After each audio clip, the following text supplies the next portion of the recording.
Mhm.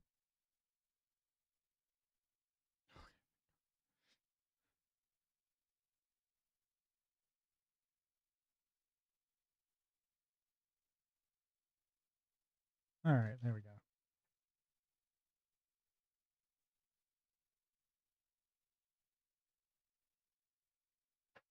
Okay, I think we're pretty good to go. Okay, so we're gonna try and get the vehicle to feel right,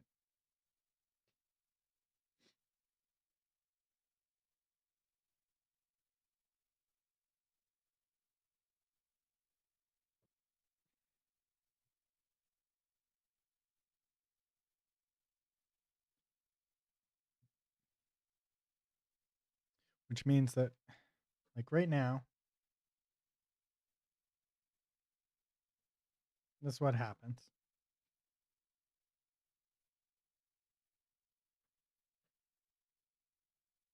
What- Which one are we using right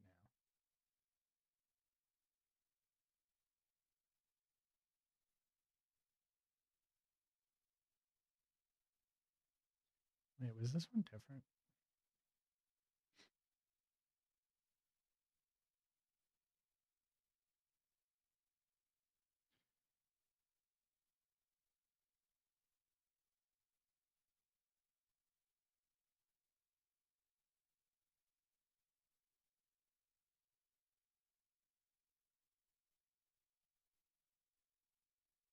Okay, interesting.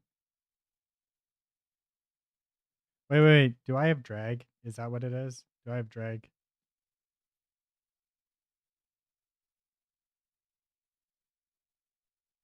No, I don't have drag. Okay. Okay, so this one here is probably not what we want. This one here seems to be the best. I think that one's the one that we want, right?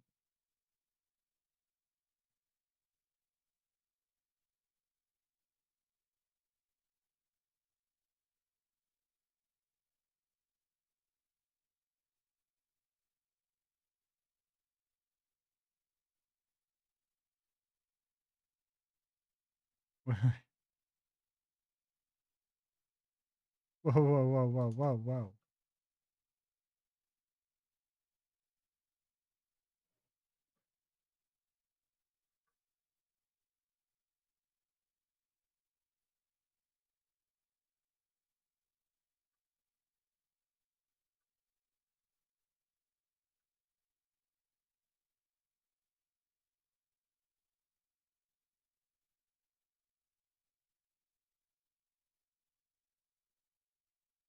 I think this one does actually work, so we're gonna try it.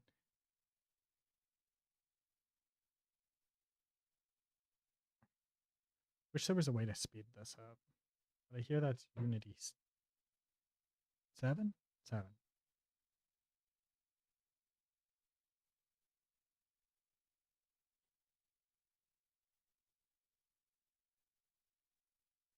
Hmm.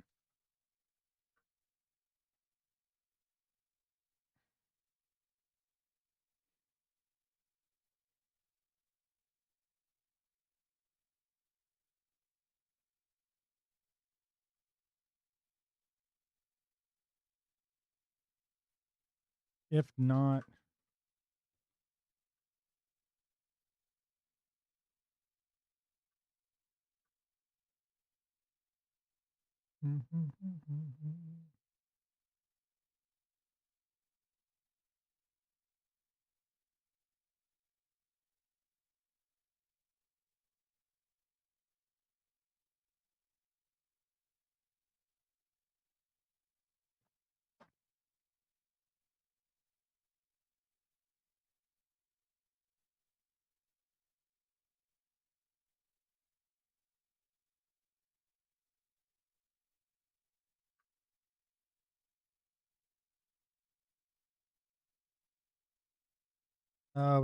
wait.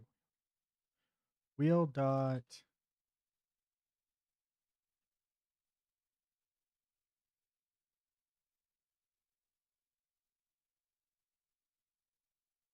Hmm. I know.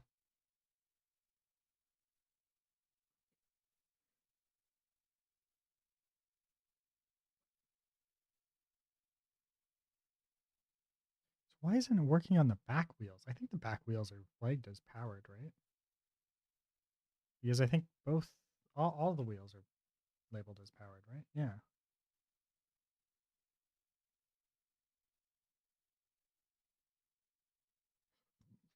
Excuse me.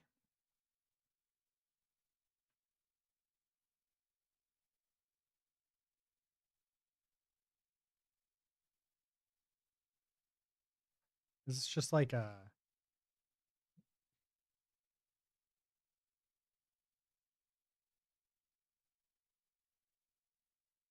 Why is it up?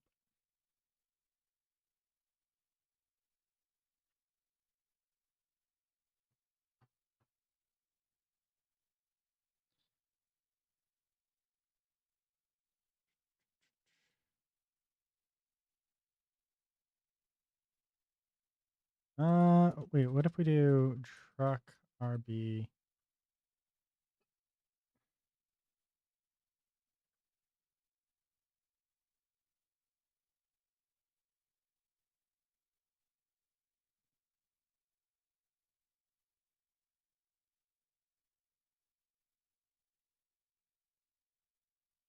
I think this.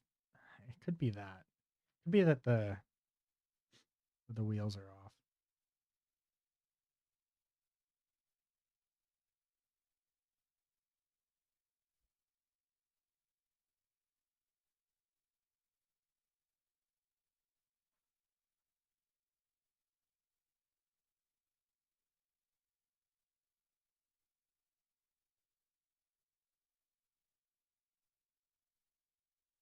Oh, you know what? I have an idea.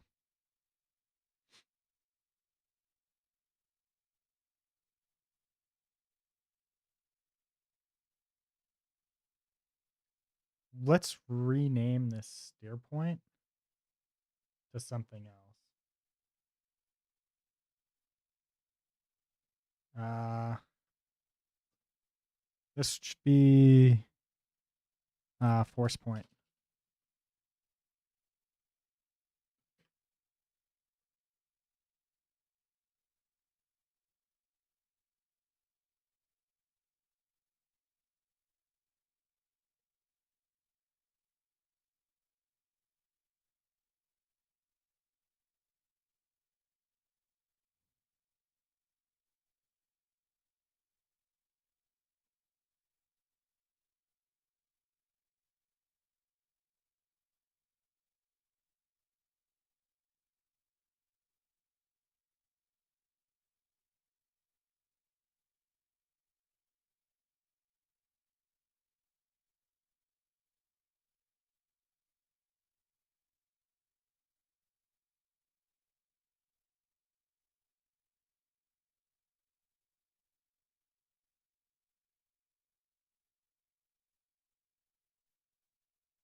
Oops.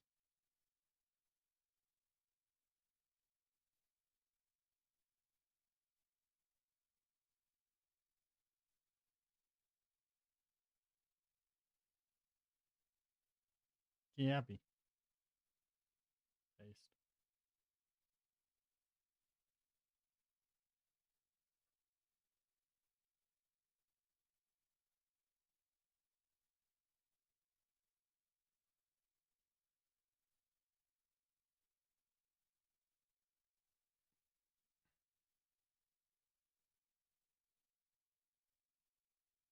Beautiful. Look at that.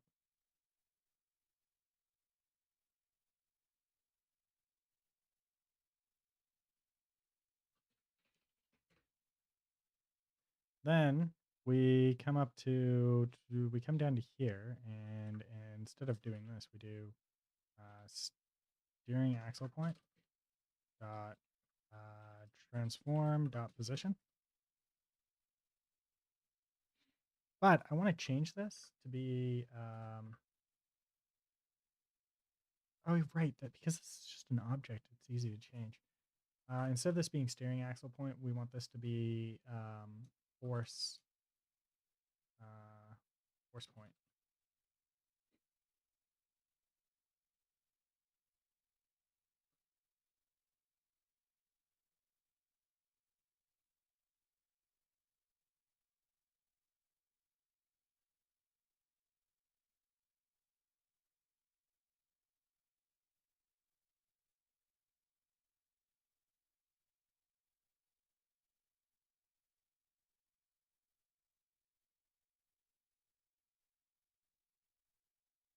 Did this not compile? Oh, right, there's errors. That's why.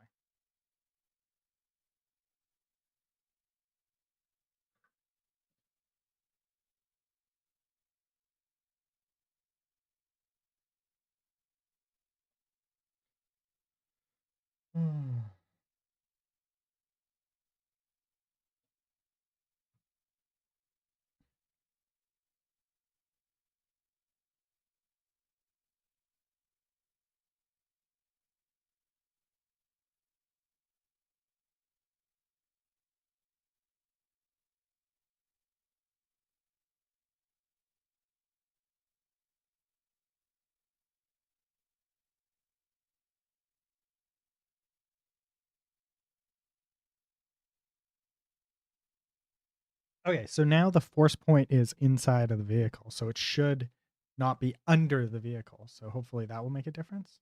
No, it doesn't. It doesn't. It doesn't change anything.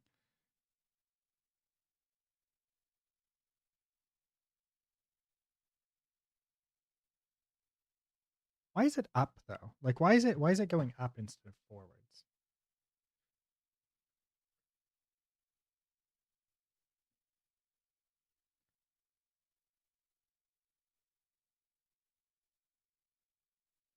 Not forward. I don't think this is right.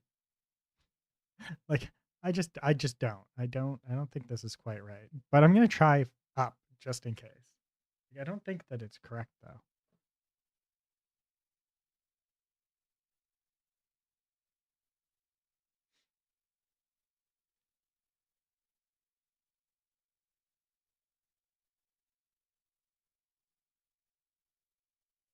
It's the same. The force is the what? The force is the same apparently.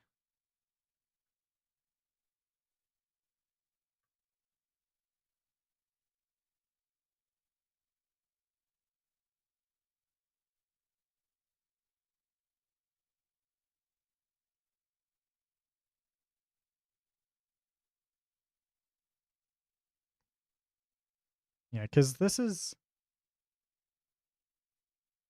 as fucked up as it is. This one's kind of being the most reliable, but but it's also kind of like my least favorite option because now each tire is effectively independent, and there's nothing saying whether or not it's like whether or not it's four-wheel drive or all-wheel drive, right? Like it doesn't matter because everything just has the same point, right? But it does work. I just don't know how I feel about it, right? Like,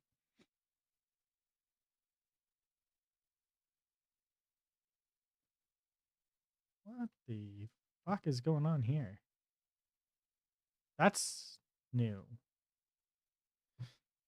Okay, there's definitely something going on here. Okay, do handle steering, a handle brake. What the fuck? I thought I had that turned off.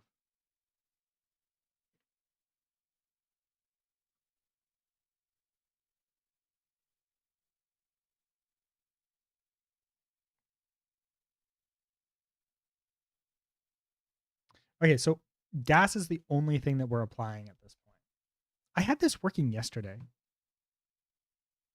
Okay, so nothing in there.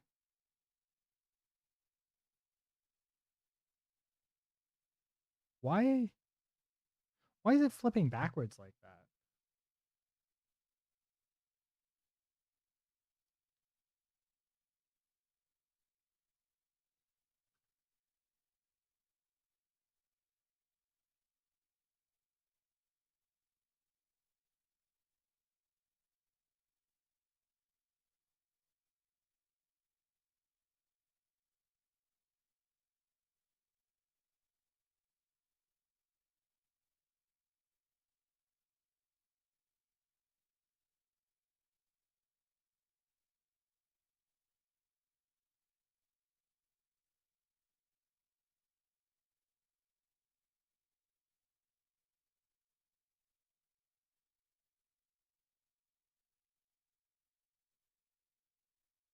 Okay,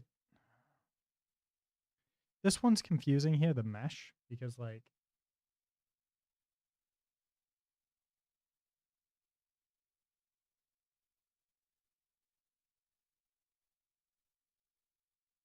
but I think if we do this,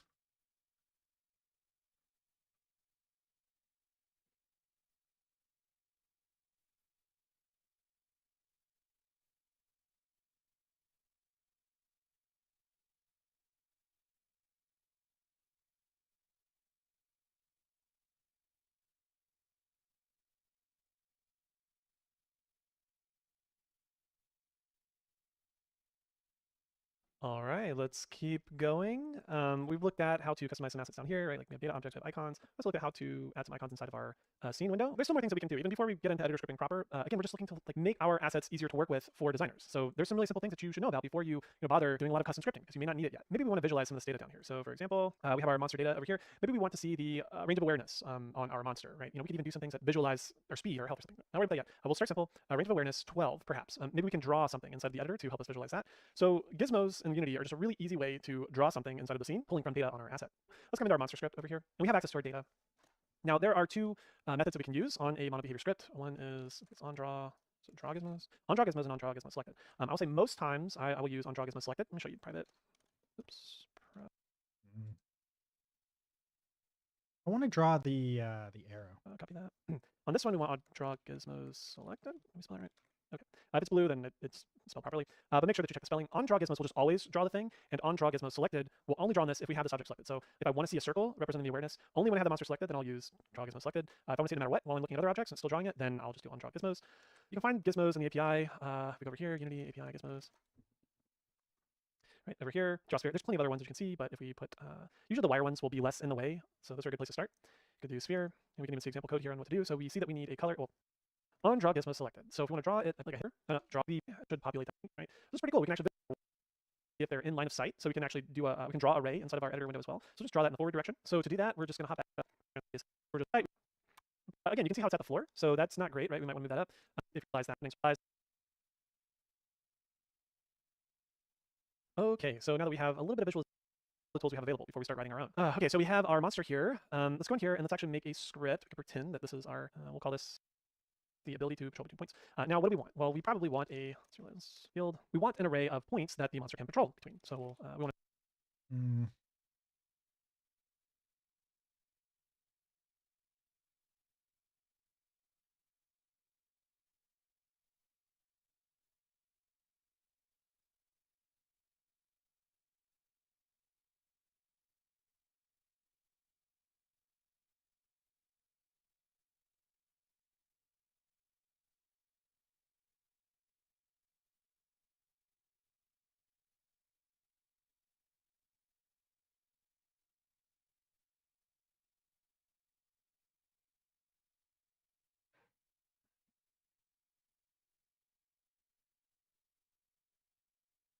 Okay, whatever. Okay, so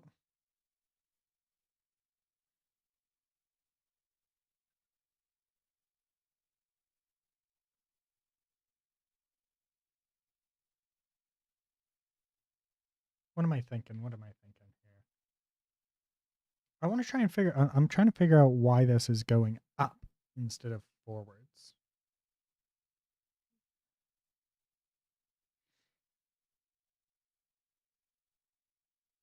Yeah, it's entirely just up.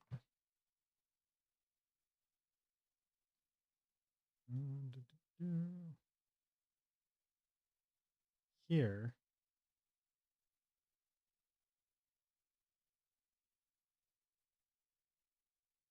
This is the steering, yeah. I don't care about steering right now. I'm trying to figure out why the gases stopped working. This is the okay, so this one here.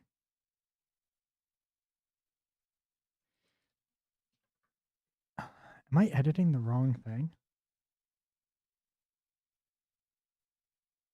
Is that my problem? I don't think so.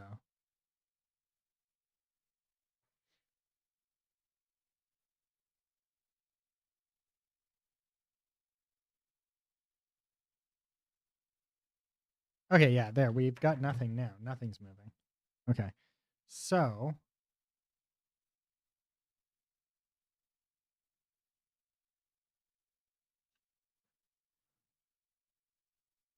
truck center of oops.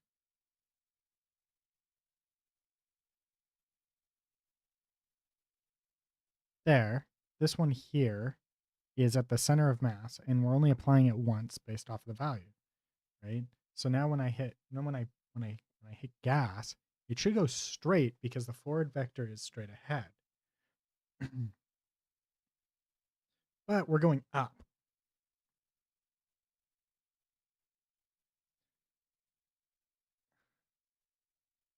That's really weird. Wait.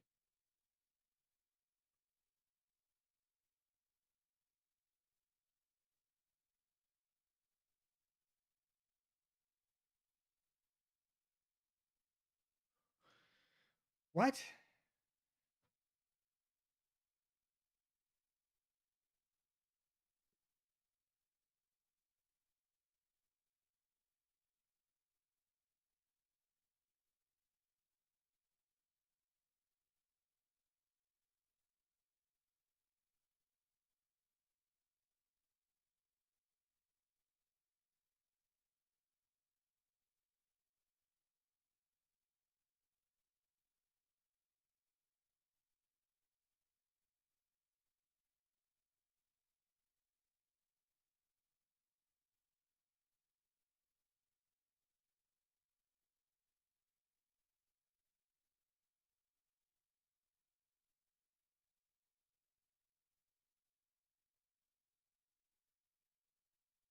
What's going on here?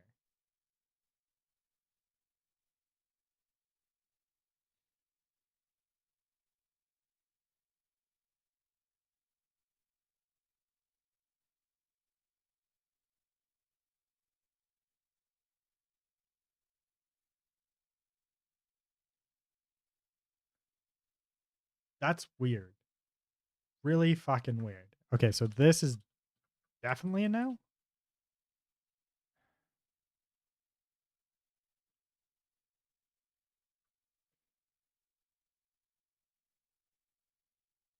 I think this is still going to be the same problem here.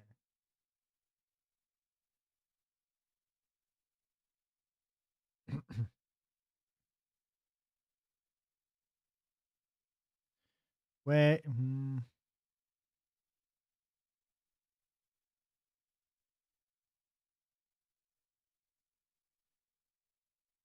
Yeah, no, that should be right.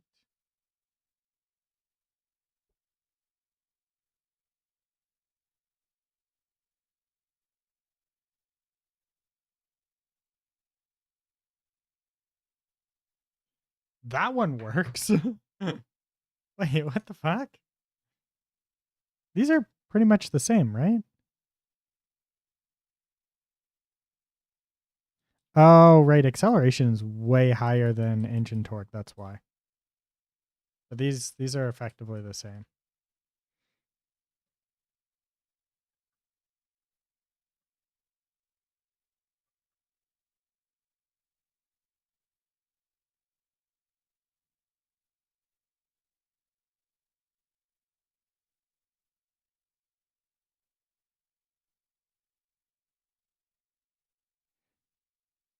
Oh yeah, let's try this one. We'll see what happens.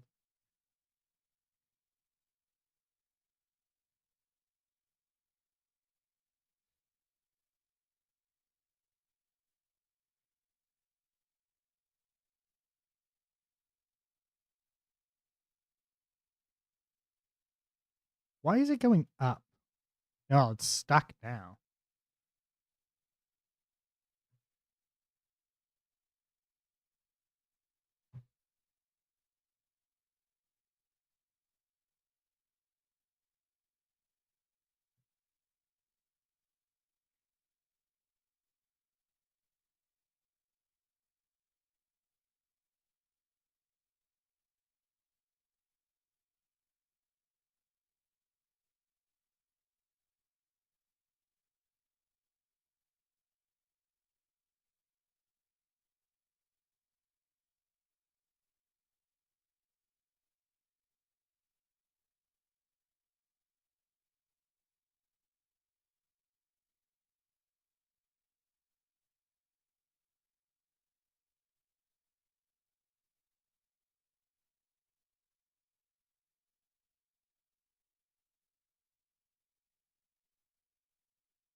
Mhm.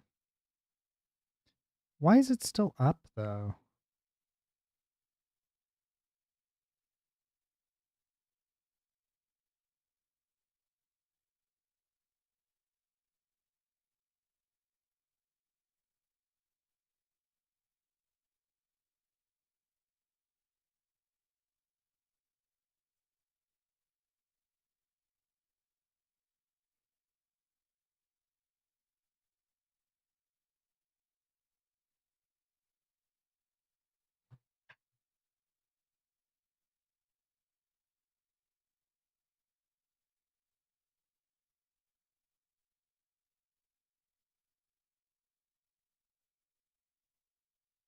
I had this working yesterday.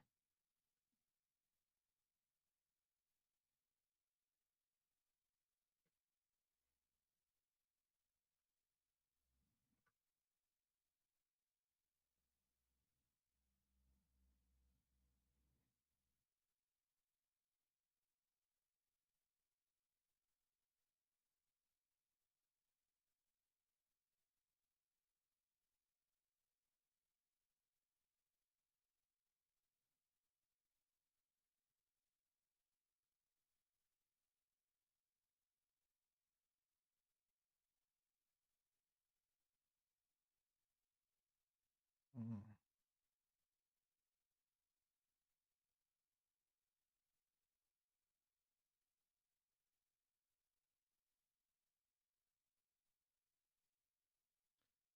Do, do, do, do, do.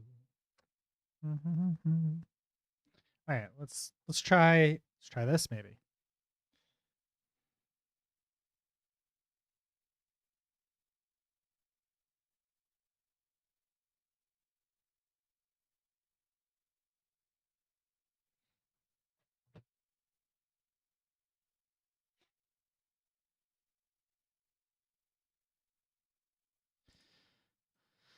Uh,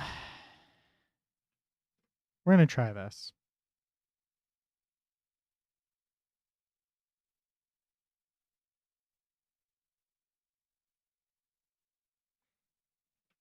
I have this code in Unity, and my this code in Unity for my truck, and the and when I apply force, and when I apply the same force to all the wheels, they the front wheels lift off the ground, and the back wheels stay on the ground.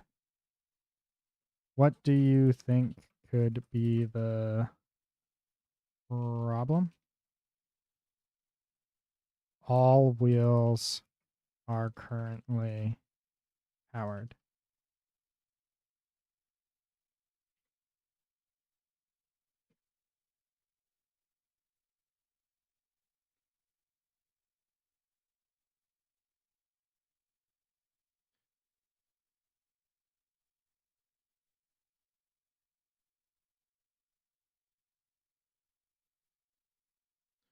Whales could easily lift off the ground if the comms is too far forward. The center of mass is too far forward. This is because the front is too light.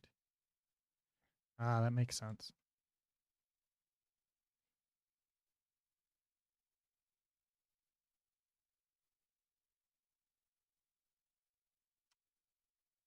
So it's a center of mass issue.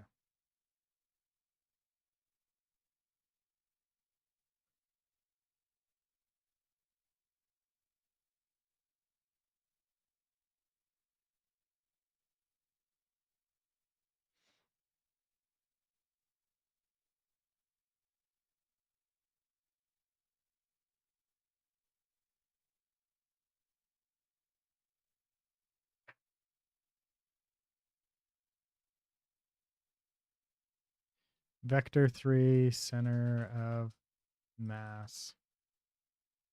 You later.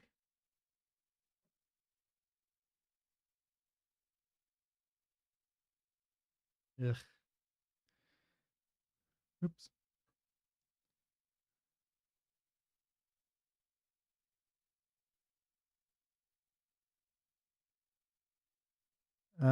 Center.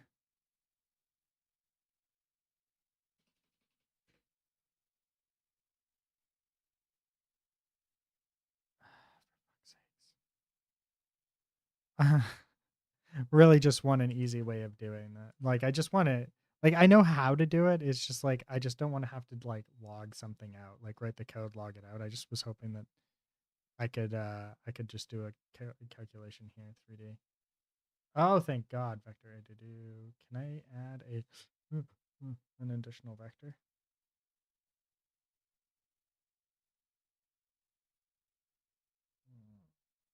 Oh, this is cool. It's doesn't work, but it's cool.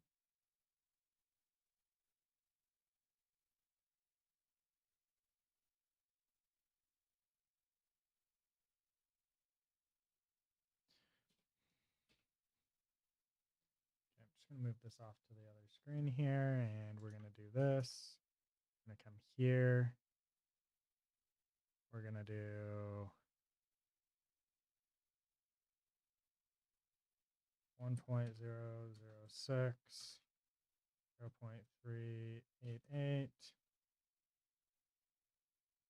2.227.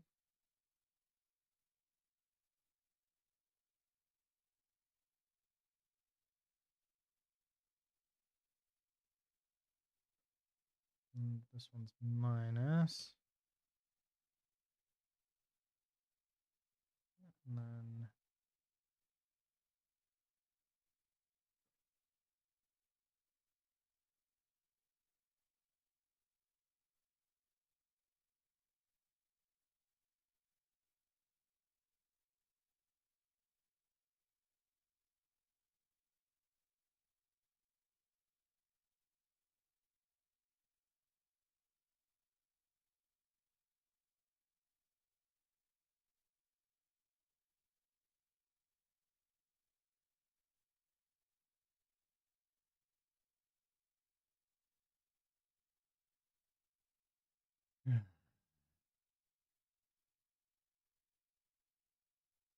I just have to do it by hand. Fucking hell. That's kind of annoying.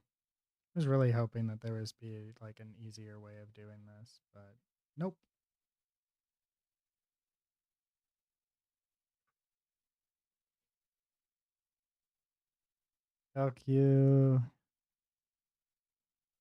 Calculate the center of mass from the wheels.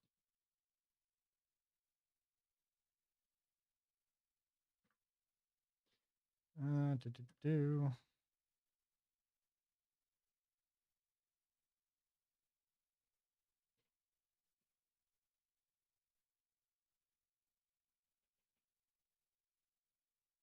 Debug dot log error.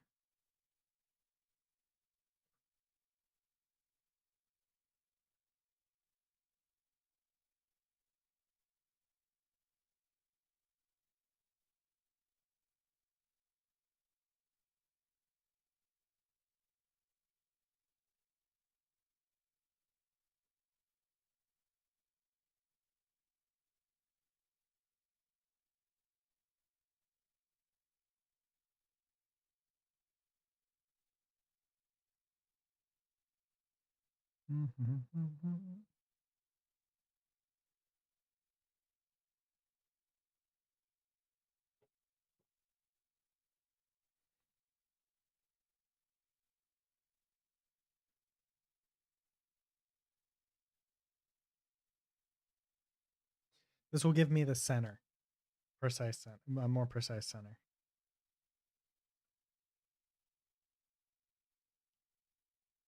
That's what we want, apparently. Is the center of mass is literally that. So let's actually do that. 0, 1, 7, 2.18, and 0.37.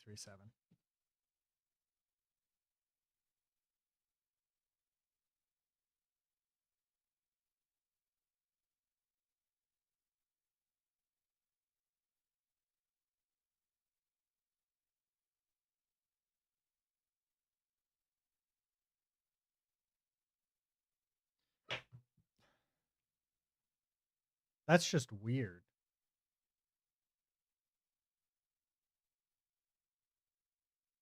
Wait.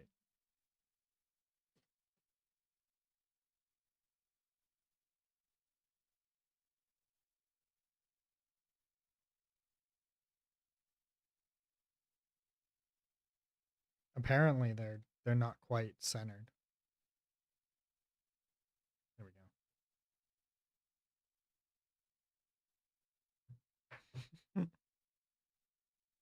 go.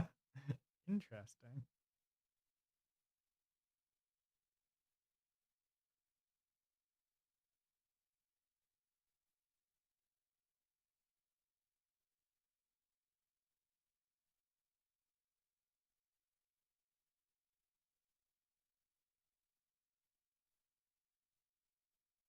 So let's do that. We'll push it up forward. Maybe forward. The center of mass forward will be the issue. Solve the problem.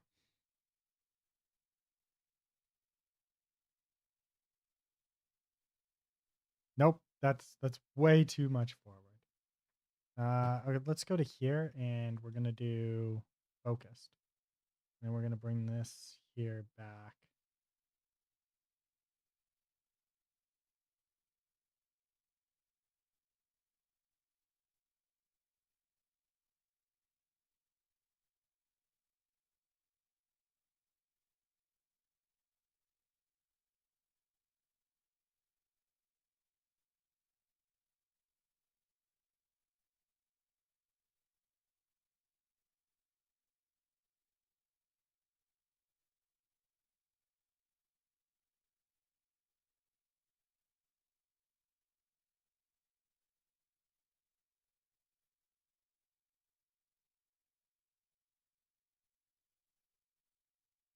I didn't catch what that was. Damn it. I think it was just like 1.09 or something silly like that.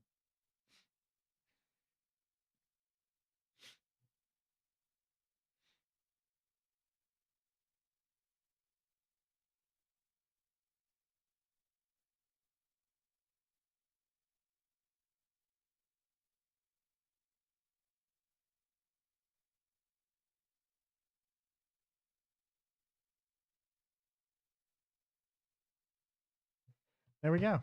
That worked. I think we need to still move this out just a little bit. So maybe 1. No. 0. 1.1. No, 1.05. Bring it back just a little bit.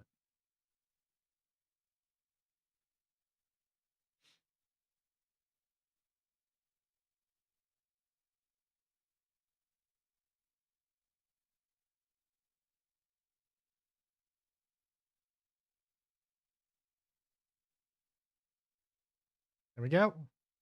That's fixed. Okay, sweet. So we got our movement for handle steering, handle gas, sorry. And we got this. This is working now. Now we want handle brake. Handle brake is going to be effectively exactly the same thing, but in reverse.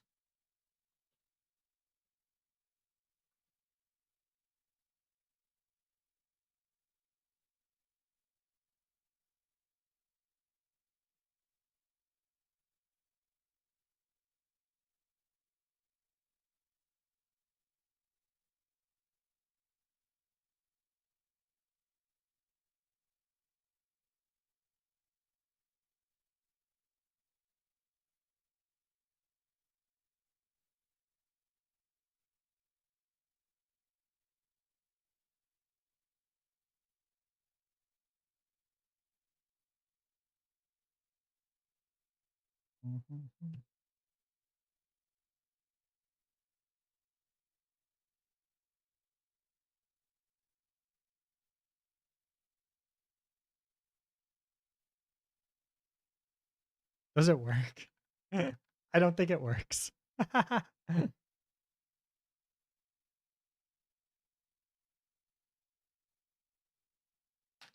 Oh, right, because it's the number is negative. Forgot about that. Handle gas. Handle brake, right? Because it's a negative number.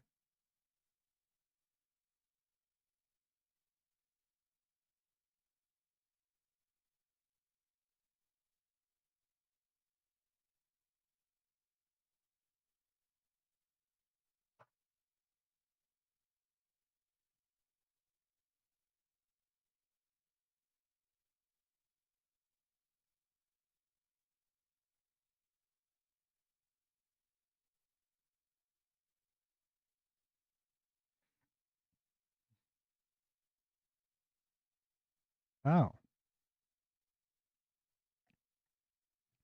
interesting.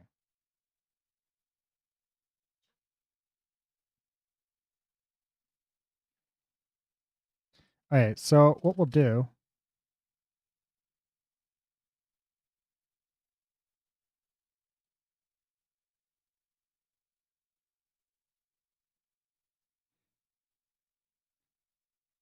we're going to actually come in here. We're just going to make some quick changes here.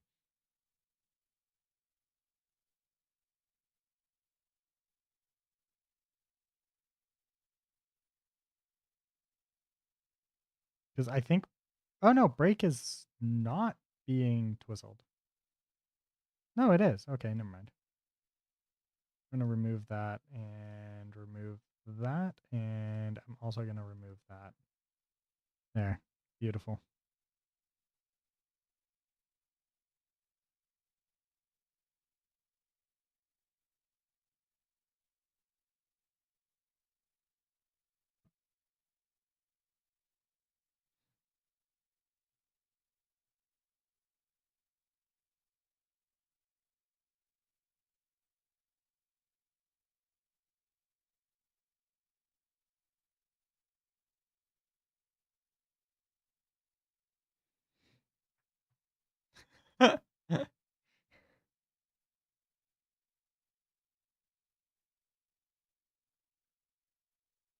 This is not working.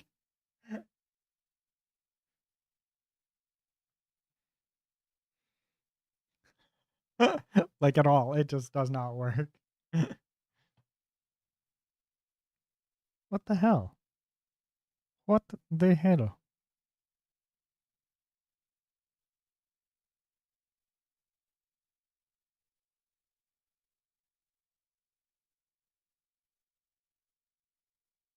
Yeah, we're going forward.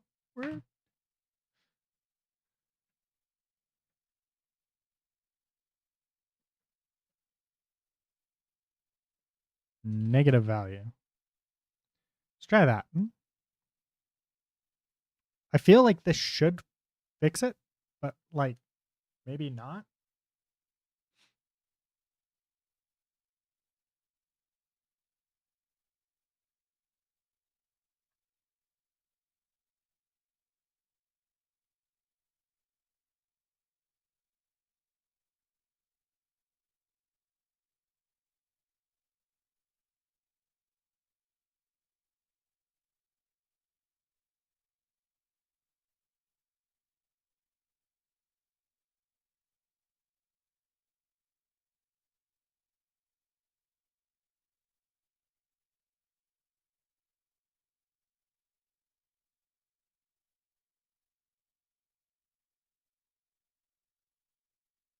Interesting. That's actually kind of interesting if you think about it, right? So because we're applying the force to every single one of the things. Yeah, that's interesting. Okay, so there we go. We've got that. We've got reverse. Reverse is now working. Handle brake. And then handle steering is the next one. And this one we can play with. And so far, the one that I think I want, there's one I want to work, and then there's the one that is the most working. And I don't the most working, I say. Okay. Okay, so let's go to handle brake. Make sure that this is right. We want this to be wheel force point dot transform dot position.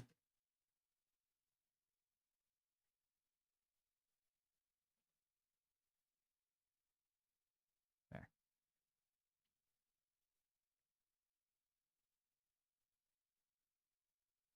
Now we can test out the 3 different situations that we want here and see which version of steering we like the most. So I have the 3 different steering options here. But I'm trying to do this on a per wheel basis. I want this entire thing to be per wheel because the per wheel basis should be the most robust, right? Although I do need to I think I want to adjust that center of mass a little bit more. Bring it back just a bit.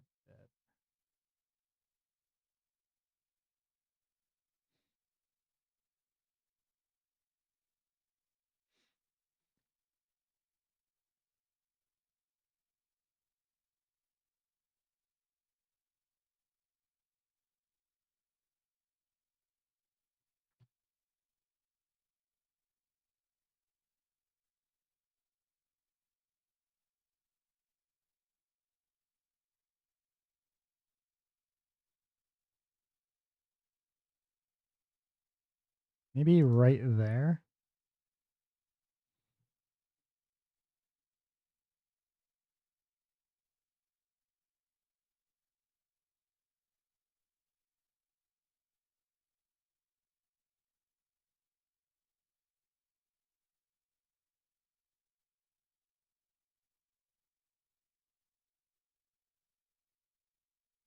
Uh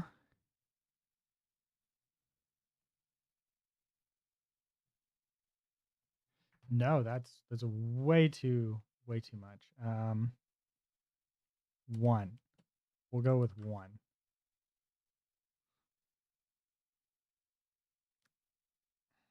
Maybe if I bring it up a bit more, it will have less of an impact. There is also that like the back is uh is technically closer to the ground, right? So I need a downforce, I think, like a general downforce. What if we move the center of mass up on the y-axis here, just to there? I wonder if that will affect anything. I feel like it might.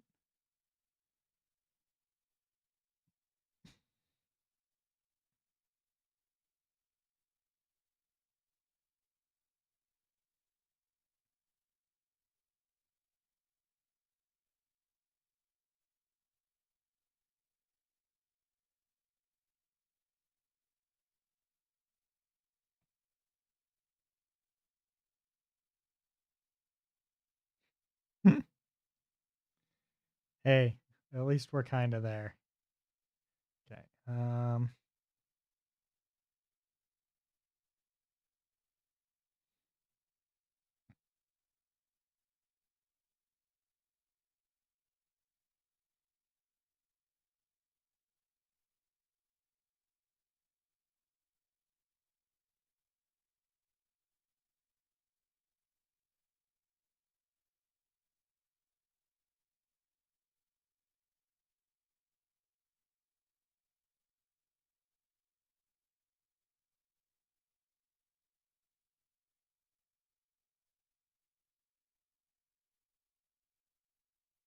What's up, Chrono?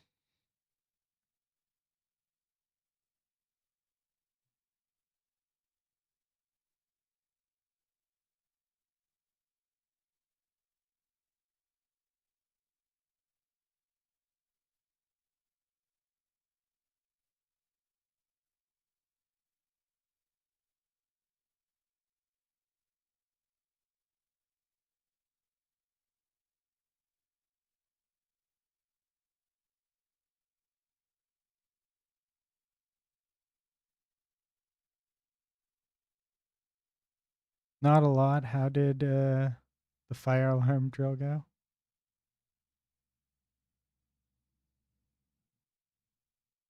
I think that's tomorrow.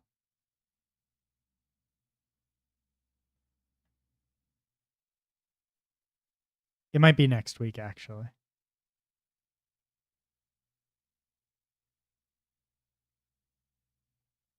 I think I need a downforce for the center of mass.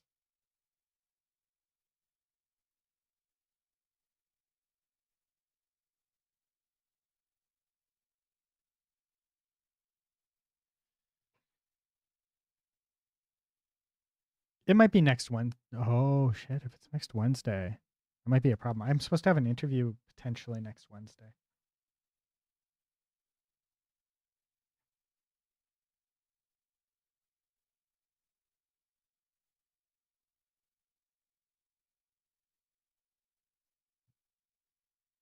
Wait. Okay, I think as much as I like this, I think we're just gonna have to not do this. This is gonna be maybe too much. Let's just do this for now. Let's try this.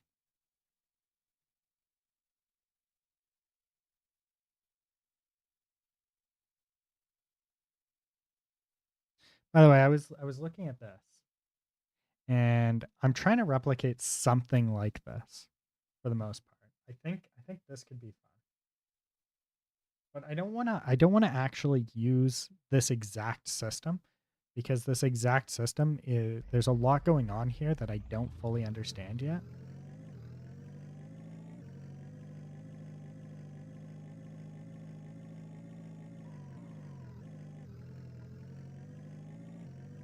But we could just add a downforce, right? A casual downforce.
Hey Don, how are things?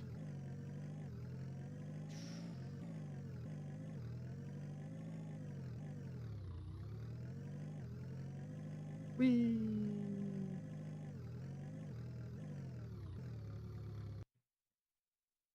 So I kind of like this, right? Like as a whole, this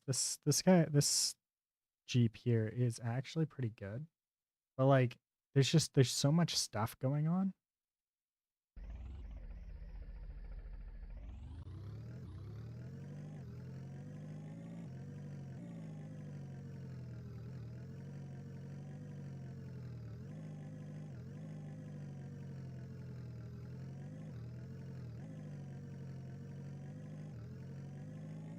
It is interesting that like so there's a couple things that I don't really like is the balls, right?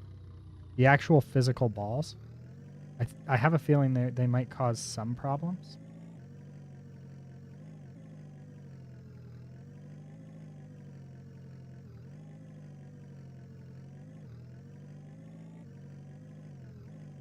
Whee!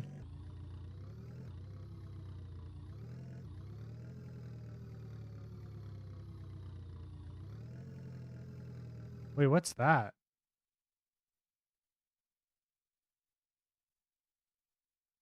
Oops.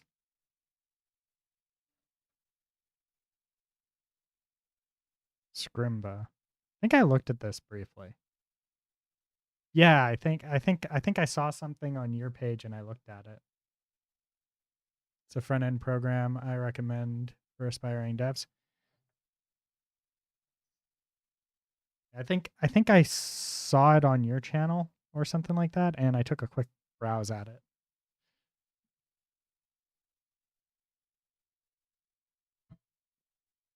I have an interview next week. No, not next week. I have an interview on either the 28th, the 31st, or the 2nd. I'm not entirely sure. It's so we'll see. Uh, it's just senior developer.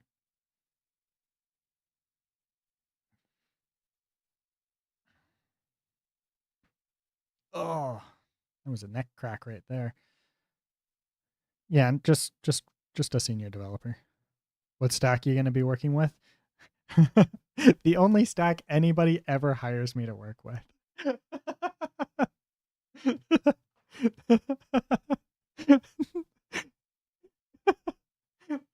I've I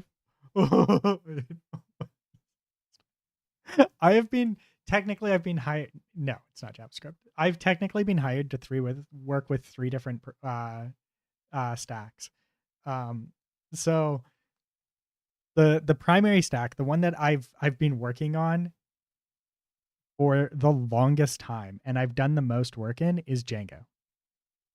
So I've done a lot of Django. Pretty much my entire professional career has been done in Django.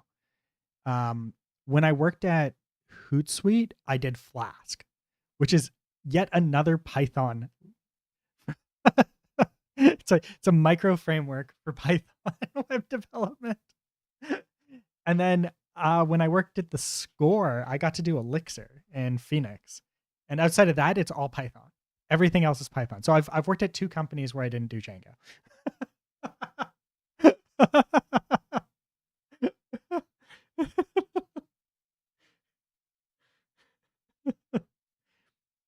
I'm gonna be honest with you, Don. If if you're learning Django, don't learn Django views. Do not do Django views. Django views are horrible. The Django templating language is also horrible. It's a mess. What ends up happening is, like, if you use Django views and you use Django's templating language, right? It creates a unmaintainable front end, right? Because Django doesn't have good hooks into things like React or Angular or anything like that. It's god awful. So it creates a lot of problems if you want to use anything modern on the front end. But if you want to do like just raw vanilla JavaScript, so if you want to do vanilla JavaScript with with uh with CRUD apps, right? Like full CRUD, just CRUD, right? Where you're just like, here's a page, it does X, Y, or Z, and in order to get to another page, you have to do a full reload, right? Then Django views can be good because it's fully integrated into your platform, and it's kind of Angular like. Like the templating language is kind of Angular like, right? Because it uses the curly it uses essentially like Angular style like injection for variables and stuff like that. So the templating language feels a little Angular-ish, right? But I just mean like for like adding variables and shit like that. That feels Angular-ish a little bit. At least like maybe not like new Angular, but like old Angular, like Angular 1, right? Um Django template language. And it's not bad like if you've got a small site, or like this is what it'll look like. Right? So you kind of see what I mean by like it's kind of Angular-y, like original Angular.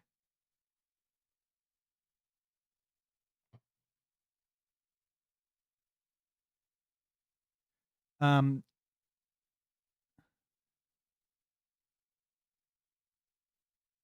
yeah. So what you want is you want Django with Django REST framework. Django REST framework. Um, there it is. This is what everybody actually uses. What this gives you is it gives you a full it gives you a full like actual JSON API system, right? For serialization, deserialization, and validation and everything like that. And then you provide your front end and you just perform queries to your back end, right?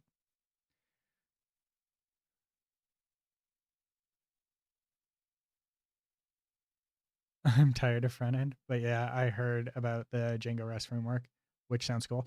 Yeah, so like, well, it's I'm gonna leave it entirely up to you because you're more of a front end. You've got a lot more front end experience than I do, right? But Django REST framework is actually arguably a better way to structure your code, right? And then using like even if you're using some kind of like super light weight front end, right? Where like it's mostly vanilla code, but like you've got some like view system or something like that, right? Like you can work around that and do this. You could also just do a template, right? That serves up like there's so many ways to do this, right? Because like a Django REST framework can be used alongside of a Django view, right? Like you can use them together, right? It's probably arguably not a great idea, but you could do it. You could also shim things like at least the vanilla Angular into like the Angular 1. You can shim Angular 1 into Django views. And I've done it before. But it makes things so much more challenging, right? So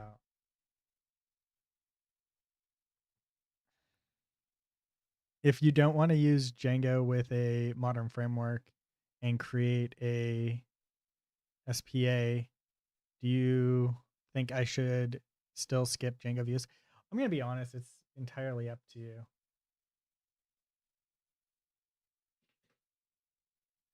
I've got to refresh on what the fucking SPA is. What is an SPA?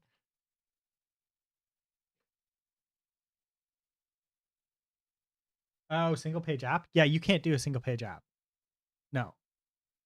You literally cannot do a single page app in without Django REST framework.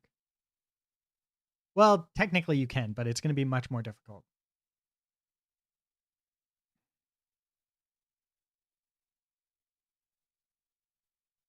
So if you don't want to do a single page, I would use just against views. It it depends on how much like it so it's hard, right? Like I don't know if they've made changes to the templating engine or the like view system in order to allow for like node to be injected somewhere into there. But traditionally you don't have access to node, right? So if you literally don't have access to run node, right? To do the transpile. Um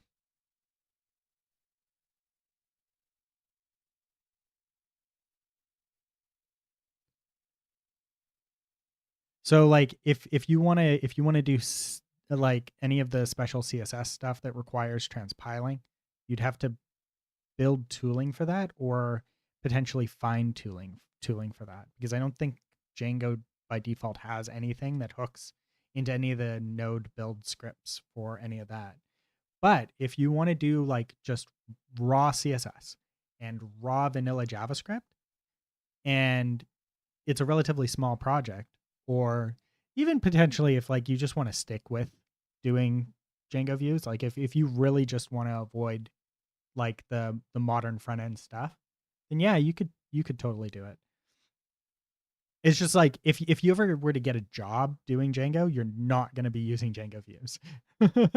And if you're using Django views in a professional setting at like a large company, like any if you're using Django views at a company on a project of any size that needs a modern front end, it's fucking terrible.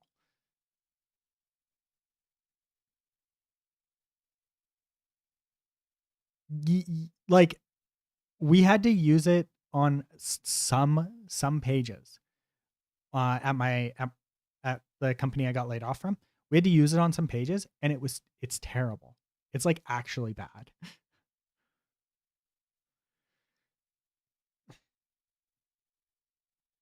But if your front end is basic, right? If your front end is basic, Django views are not that bad, right? If your front end could be done without single page app, right? Like if you're not doing SPA and you want a front end that feels kind of like Angular 1, then Django views are actually pretty good, right? It's just to get any information you need a refresh, right? To do any level of updating from the back end, if you need to pull any level of back end information, it requires a refresh of the page, right? And the problem there is that, like, there's nothing really that facilitates, like, there's no big projects that are being made outside of some level of single page app now, right? Like, the entire site might not be a single page app. Like, it might be a bunch of like single page apps, right? Where it's like at least making calls to and from stuff, right?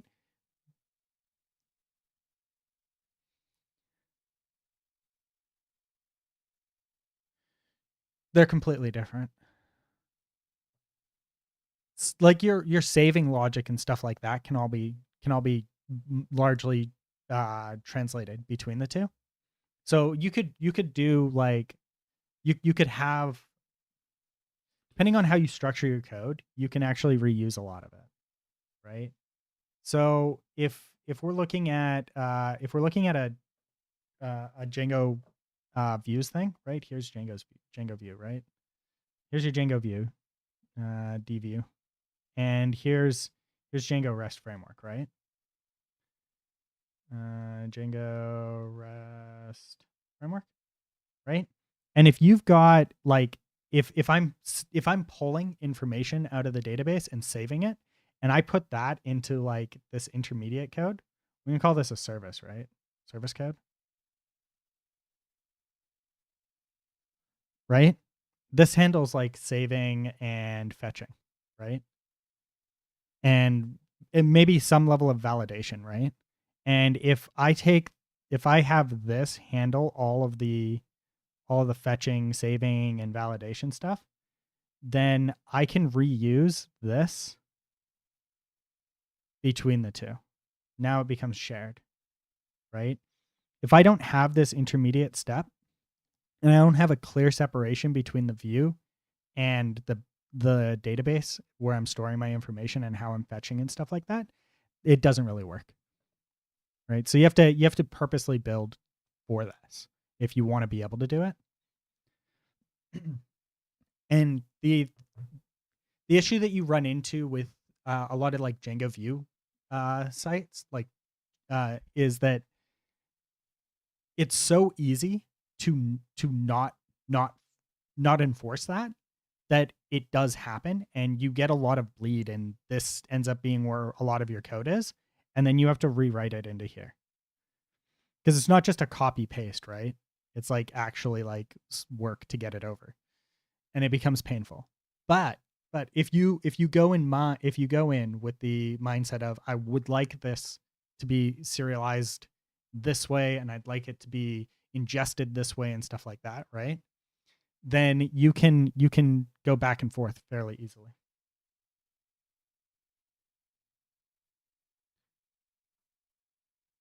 Yeah.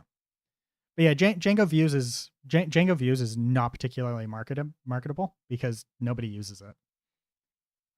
So it could be worth learning, right? Like it's not worth learning because it gets you up and running in Django a lot faster than using Django REST framework, right? Because Django REST framework's like an entire layer on top of it. So like you can learn all the basics of Django REST framework all of the underlying pinnings of Django REST framework by using views, and then you layer Django REST framework on top of it, and Django REST framework's pretty easy. Effectively, like all you're doing is you're taking see serializers, right? So like here's a serializer, right? Let's do a model serializer. These are the most used, right? This is what you're going to use the most of, right? So here we've got an account. The account has an ID, an account name, users, and created. These are the fields that a user is going to be able to access, right? Through this API, right? So this is going to serialize the created as a date time, the user as whatever user is. It's probably going to be an ID, and if it's an ID, then it's gonna fetch the ID, and this can expand out the user information, right? Like if user has information that you want to fetch, you can declare that here too, right? So you can actually embed information from user into the serializer at this stage. Account here, account name, this is probably going to be a string, and this is probably going to be an integer, right? These two here are probably going to be integers though, right? But it depends on like what your model looks like. What does the account model look like, right? And the account model is your database.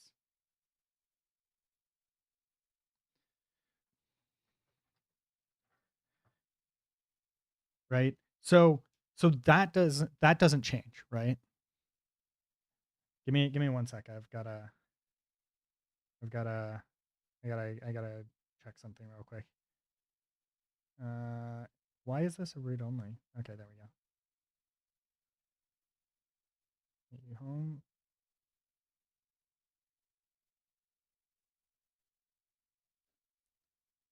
These are helpful info for when I'm trying to build something with it. Yeah, and then so like yeah, just try and not put any like any like real logic into your views, and you're good.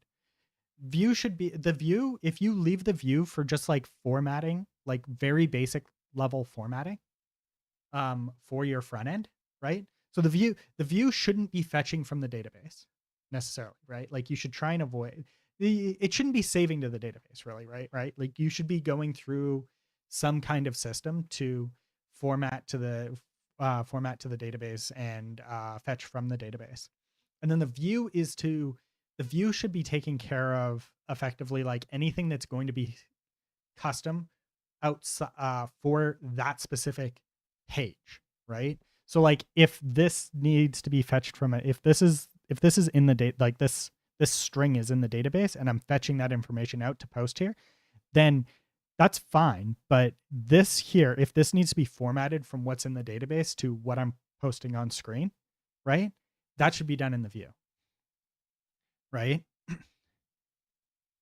So if the view takes care of things that you would write in the view should take care of things that you would write in JavaScript for a REST frame, a single page app, and anything further than that should be done in a service or some other whatever you want to call it, right? Some like service level thing that is agnostic about what's going to happen on the front end, right?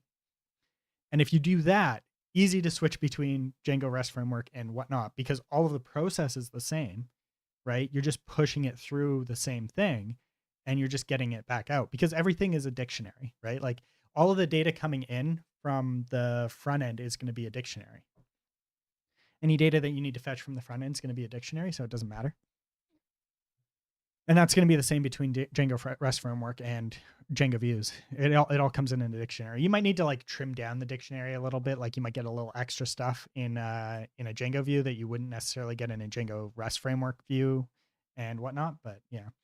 And then the nice thing about this is that like Django REST framework has kind of done a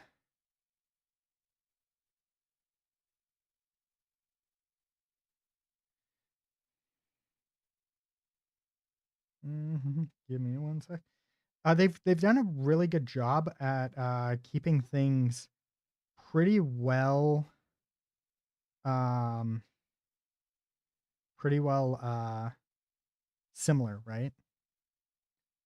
between they've done a lot of work to keep it so you can transfer skills, right, between the two. Give me one sec. I gotta go talk to my girlfriend real quick.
Okay, I'm back.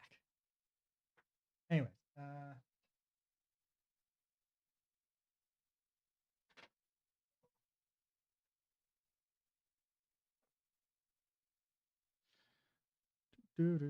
where was I? But yeah, so they want me for Django and Django REST framework. That's what I'll go do. Probably with a PostgreSQL database. That's another thing. Postgres is kind of the de facto database for Python.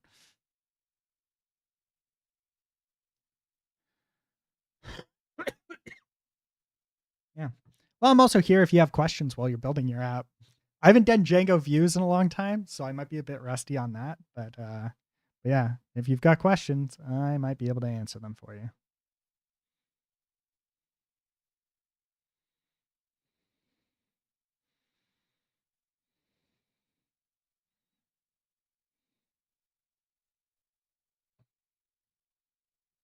Doesn't that feel right?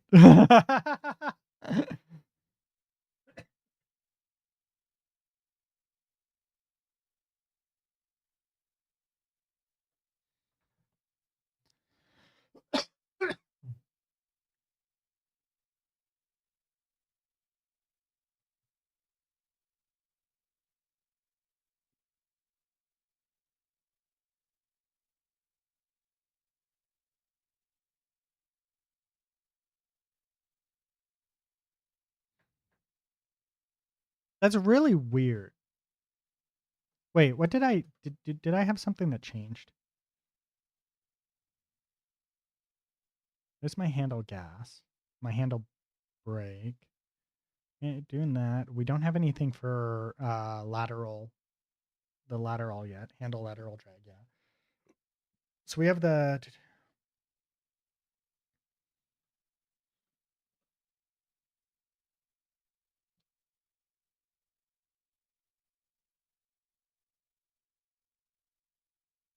there. Uh,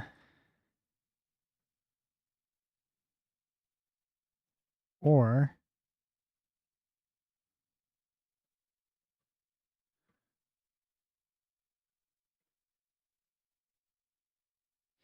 now, because I'm doing this check, we can do this first. And then handle gas. Oh, right. This one's not. Oh, that's what I was thinking. Okay. Right. This is the one that we actually cared about here. Wheel dot is grounded, or I think this still might be the best way to do this.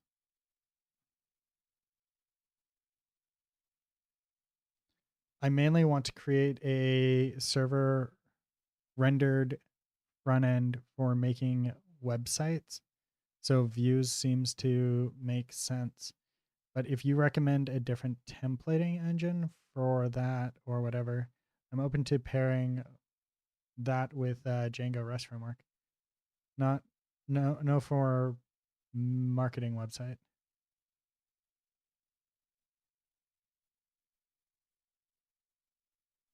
Oh, for marketing website. Hmm.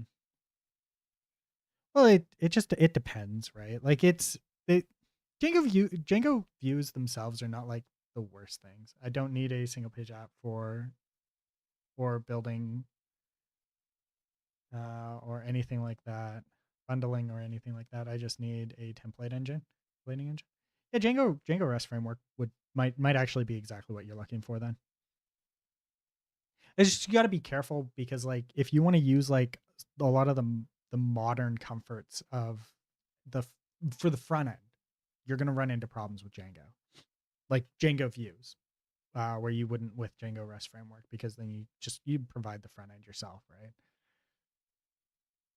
But then everything wants like you're gonna be stuck with just like raw dog. Like if you don't use a like React or Vue or Angular or whatever, you're gonna be raw dogging freaking JavaScript REST queries, and we can all agree that that's not exactly what anybody wants. I'm tired of React. Let's raw dog this app. Yeah, if that's something that you're okay with, then yeah. No, Django views can actually be quite powerful and nice. It's just you gotta play within the limitations, right? And the limitations are that you're stuck with like you are stuck with sorry, you're stuck with Django you're stuck with refreshing for everything, right? Like nothing can do single page kind of thing, right? Like so it is what it is. It's not the worst thing ever, but like it's not amazing all the time. Like there's definitely creature comforts that you might want from views like from a more robust front end system. Yeah. But by all means, do it. Do it. I support it.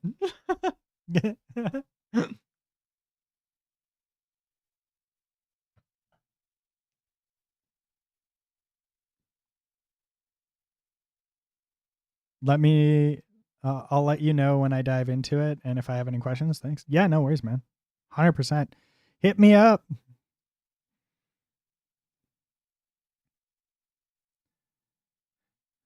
It's nice to see you trying out Django.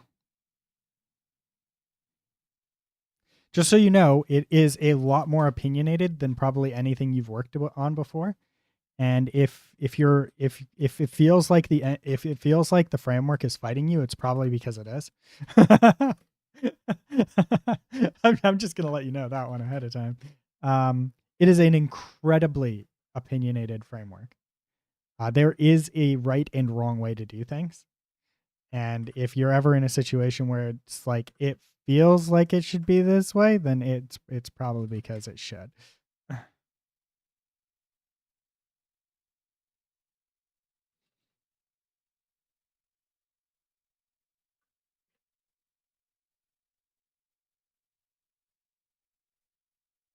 Yeah, no, it's like the polar opposite of React, where it's like React. A lot of JavaScript frameworks fall into this, where it's like you bring everything, and we will provide you with this one little layer, and then everything else is a different layer on top of that, and you stitch it together however works best for your project, right?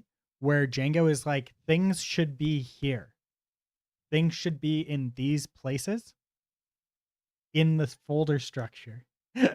You should probably name things like this, right? You do things like X, Y, and Z. Now go forth and build the system, right?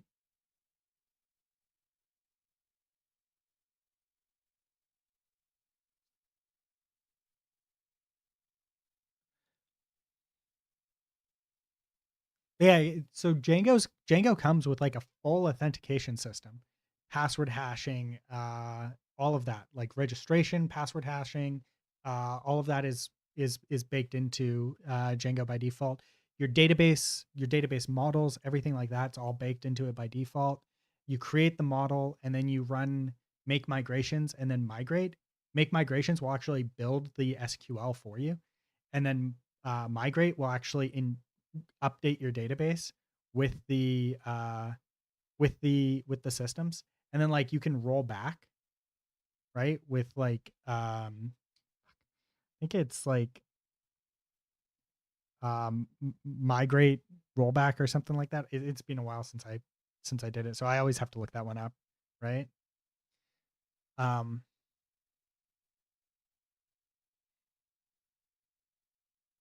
but yeah, there's a right and wrong way to do things in Django because of how opinionated it is. So be prepared for it to be very opinionated.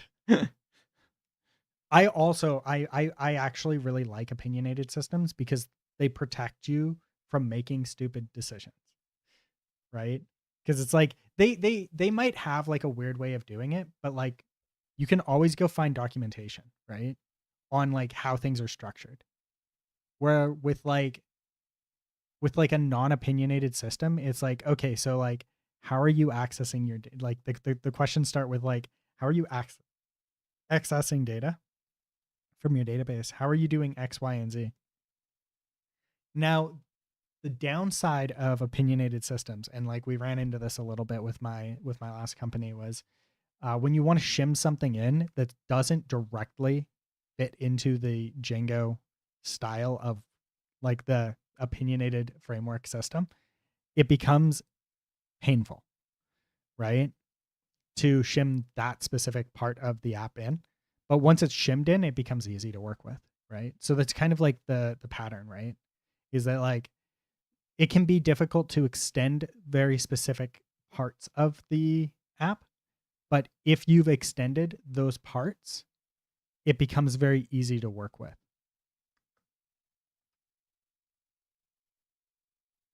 I actually started getting into more opinionated systems when I started building out Twitch Sprout with Nest.js. Way more opinionated than stitching things on top of Express, and I love that about Nest. Yeah, it's kind of the reason. Like, I'm a huge fan. It's actually why I initially went with Unreal over Unity. Unity is like Express, Express.js, and um, like Unity is a micro engine, right? Like it's like here are some things, stitch them together however the fuck you want. And then Unreal is like, this is how shit is done. Do it this way, or I will smack you. A lot of people struggle with that though, because they're like, I want to do it my way, not the Unreal way. And it's like, if you don't do it the Unreal way and you're in Unreal, Unreal's gonna bite you.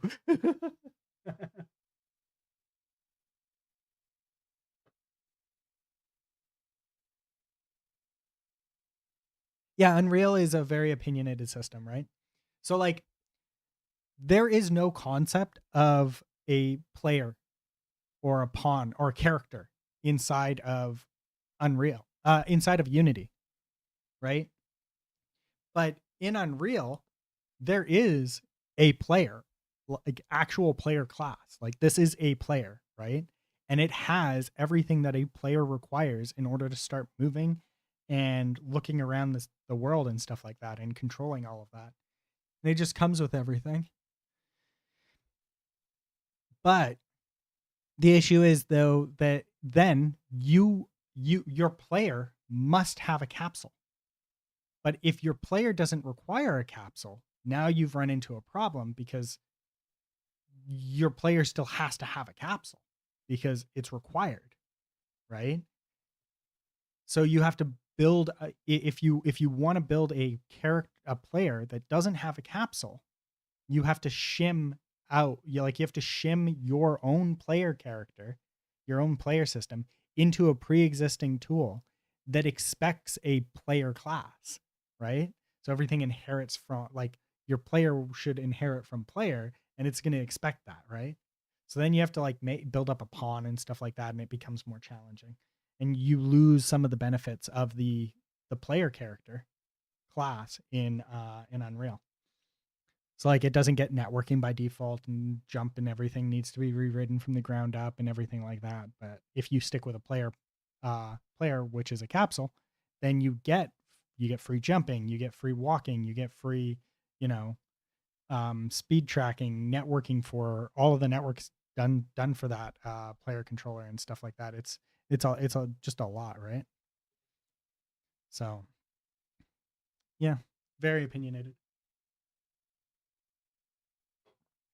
The other thing that people tend to hate on opinionated systems for is that opinionated systems tend to be a little bit slower, right? Because they've got extra stuff going on to take care of things that you may or may not end up needing, right? Like Django by default has like a lot of SQL injection attack vectors stripped away from it, right? Because like it handles all your SQL queries for you through its ORM, and because of that, it's much harder to exploit a Django ORM than it is to exploit something that's allowing somebody to do raw SQL, right? And then if you want to do raw SQL, you can, right? There's methods to do it, but it warns you, and if you're running any security based tooling, it will yell at you for doing it, right? And be like, "Are you absolutely sure you want to do this? Because this is a security vulnerability," right? But because of that, if if if you can write good SQL injection safe SQL, right? Then it doesn't have to check for it, and it doesn't have to try and prevent it, right? So like in a situation where you're taking known trusted good data and piping it from one place that's known trusted good into another place that's known trusted good, right? Like if all of the patches here along the way to get to the database are known trusted good, and they're building up your query, right? Then you don't have to do extra checks and stuff like that take time and processing power. So you can just be like, yeah, slop it in. It doesn't matter, right? And little things like that, right? Like there's an authentication system that happens on every time you load a view. There's an authentication authentication step. If the user has a cookie, then they get authenticated. If they're authenticated, it gets checked to make sure that they're still authenticated and stuff like that, and all of that. So like, it's just like, I think think if I ever go into game dev, I'd enjoy building with Unreal more than Unity. Quite possibly. There is one major critique for new game developers that I have for Unreal that Unity solves that Unreal absolutely does not. Unreal is capable of holding your hand so hard. So bear with me. Unreal is capable of holding your hand so hard that you don't learn some core concepts of game development.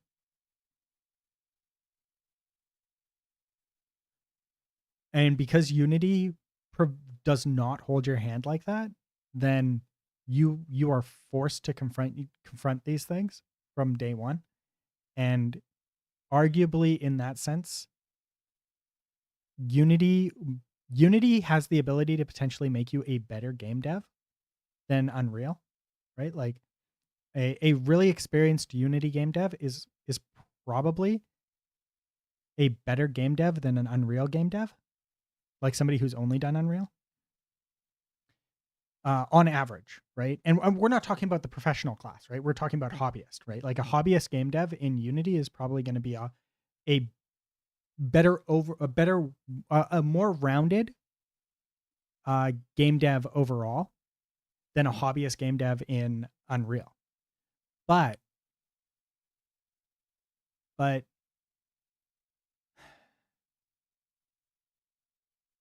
once you get into the professional space, it really doesn't fucking matter.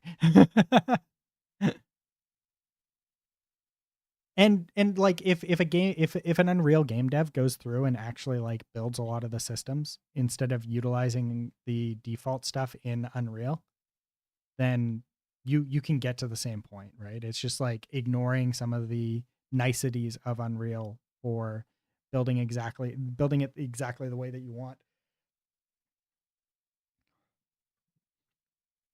Like a great example is that I can find tutorials on building a custom car controller in Unity.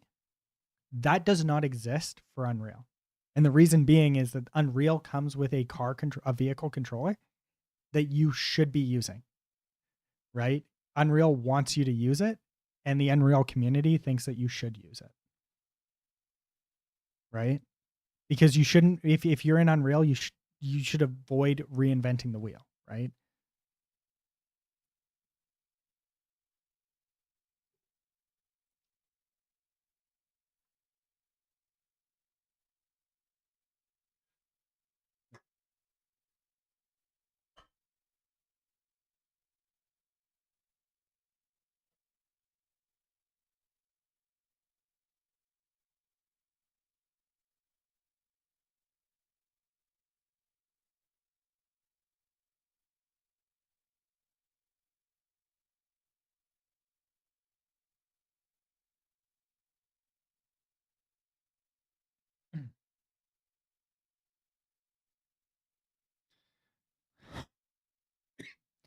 All right, let's see if we can figure out this lateral drag.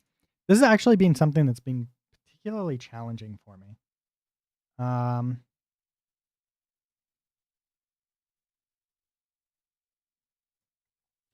I'm trying to figure out lateral drag on a per wheel base for my vehicle controller in Unity. Could you help me stabilize? Could you help me with this?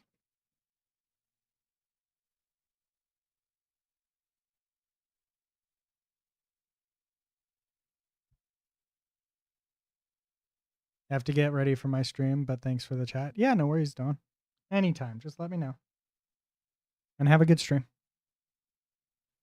Lateral force is the force acting perpendicular to the direction of travel, affecting the vehicle's steering or and handling.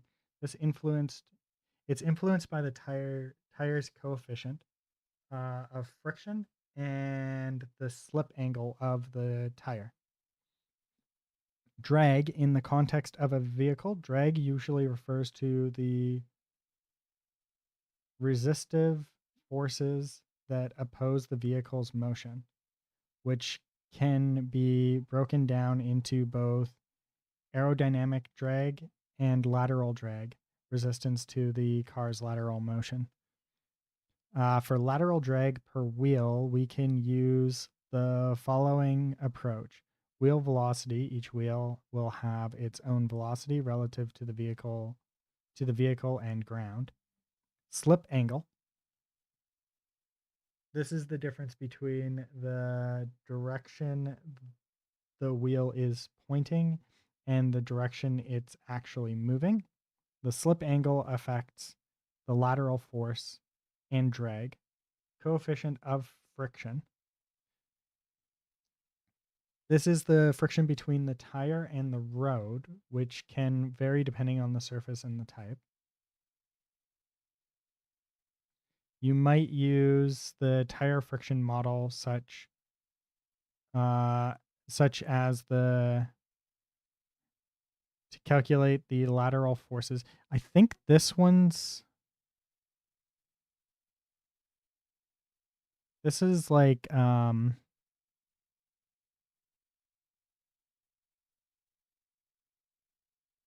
this is like using a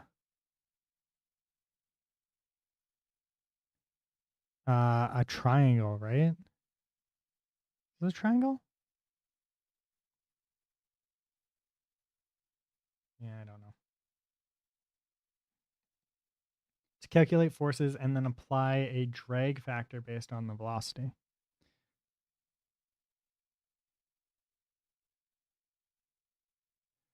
Get the wheel velocity, calculate the velocity of each wheel relative to the ground.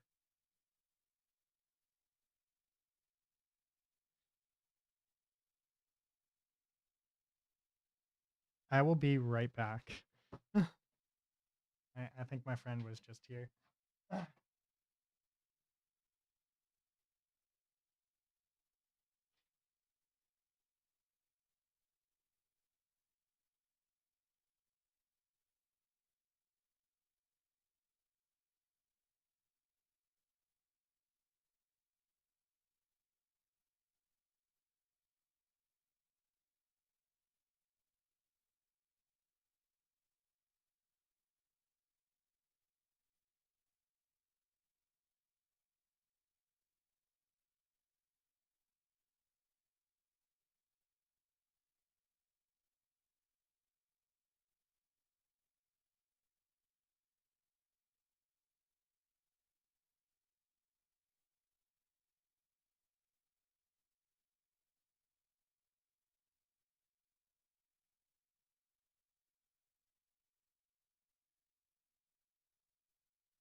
God, I hope my camera has charge.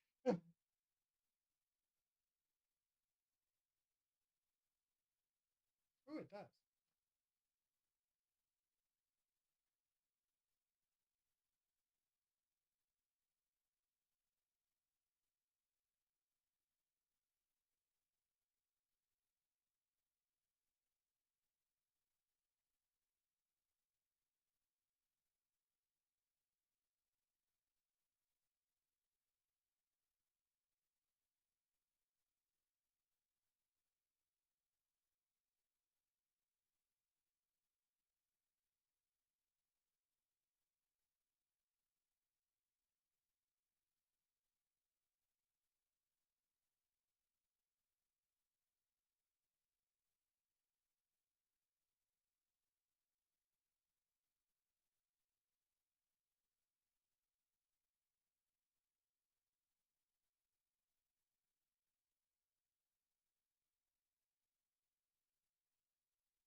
have to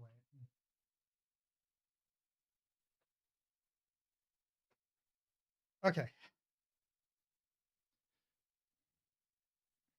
Where were we here? Calculate the lateral drag. Get the wheel velocity. Calculate the velocity of each wheel relative to the ground. Where wheel collider is the wheel collider component for that wheel. Velocity of the wheel at the contact point with the ground. Calculate the slip angle. You can use the difference between the wheel's forward direction and its actual movement direction to calculate the slip angle. I think one of the things that we're probably not doing is moving it down. You know what? That might be something we can try. Okay, so there. For each wheel data component, wheel in wheels. If not wheel dot is grounded, continue.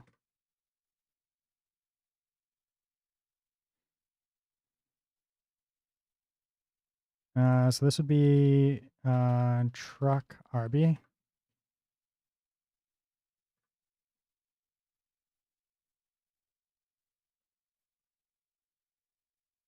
There. But I think this might be wrong, and I'm going to put a note here. Maybe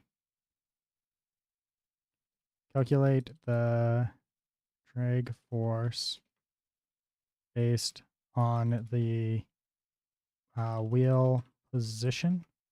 Sorry, maybe calculate the velocity based on wheel position plus the radius of the wheel.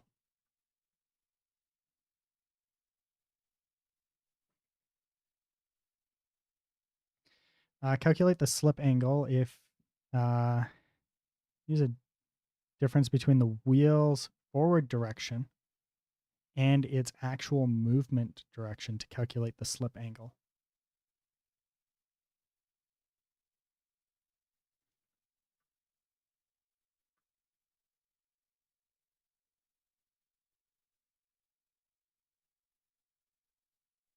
This is a basic estimate of slip angle. Interesting.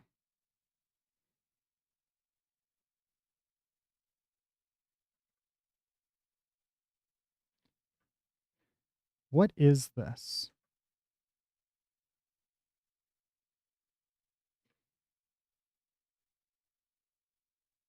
First to 2 minus argument arctangent. Oh, it's arctangent 2 function. It's the angle in radius between a positive x-axis and the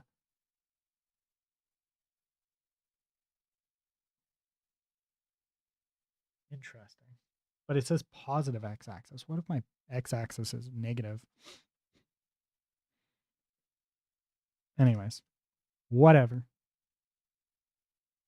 We will come back to that. Like, let's see if this works first. Calculate lateral drag friction base. You can compute the drag force of the wheel using the lateral velocity, vehicle X, vehicle wheel X, and vehicle wheel Z, and a drag coefficient. You may need to adjust this to include road surface friction and drag properties of your vehicle. Now let's see what this says.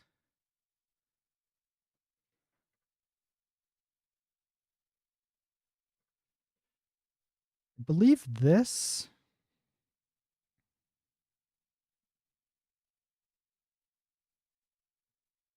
we're going to come back to this.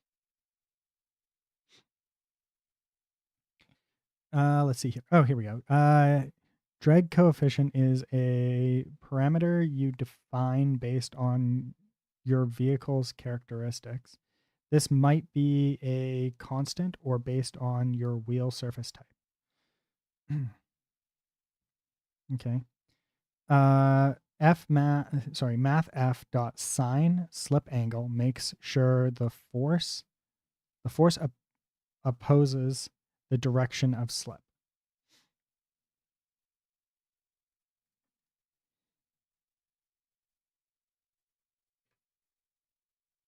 Apply lateral drag force now. Now you would apply the calculated lateral drag force to your vehicle's rigid body, or you can use it to modify the wheel's torque for more realistic handling.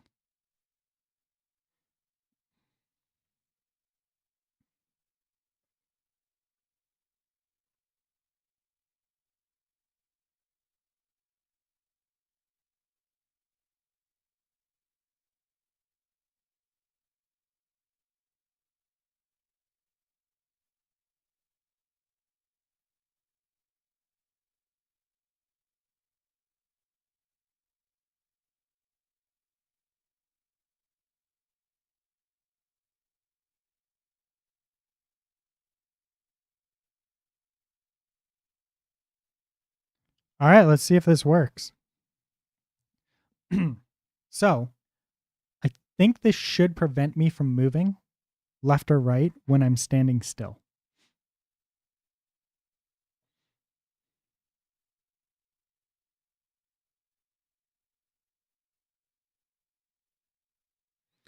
Huh. Maybe I need a bigger drag coefficient?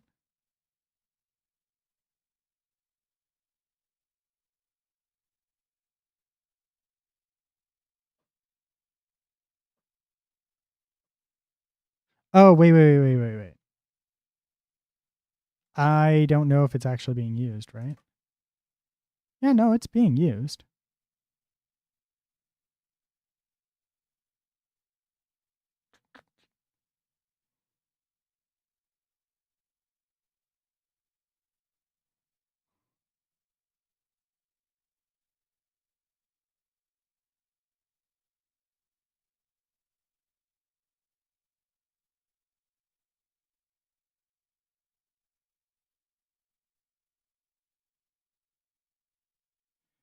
Minus drag coefficient.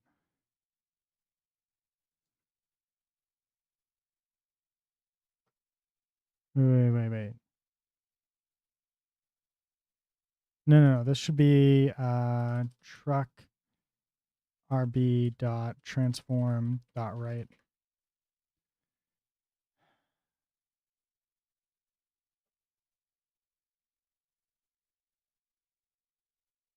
Ugh.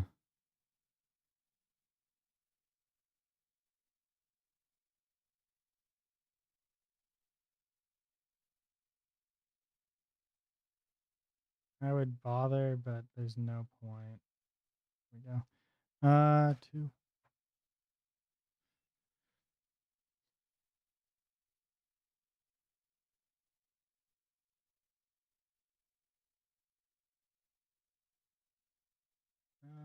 Cool. I can't remove it from Social Ninja because I didn't have it open properly ahead of time. So it's just going to be stuck there until enough people type.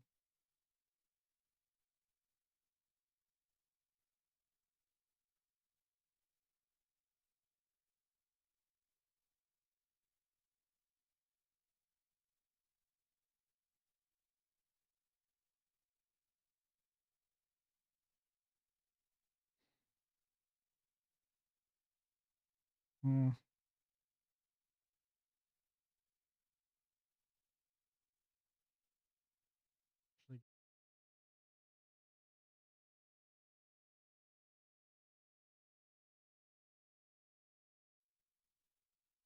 There we go.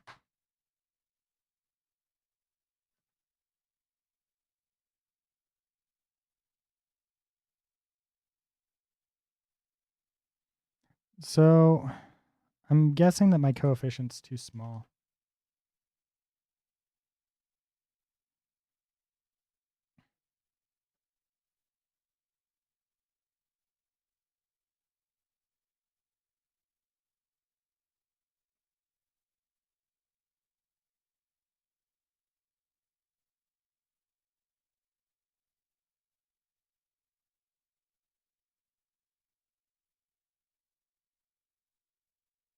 Oh,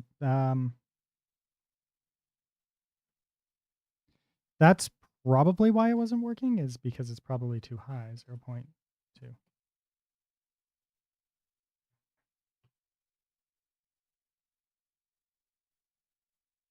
Let's try that.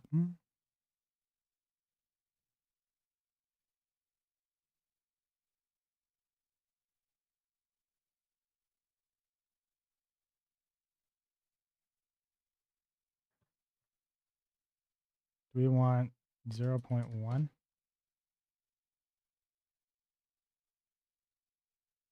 What about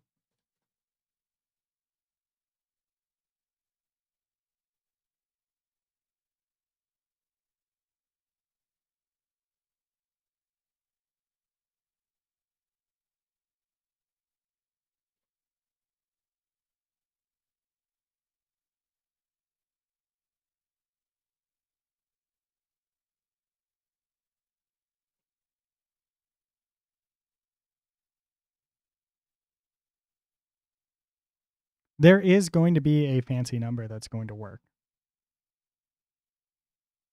We're going to find it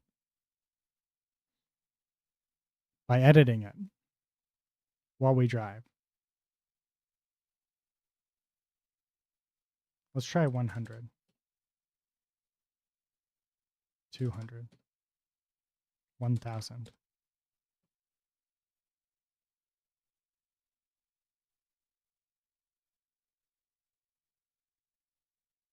2,000? 2,000, sorry.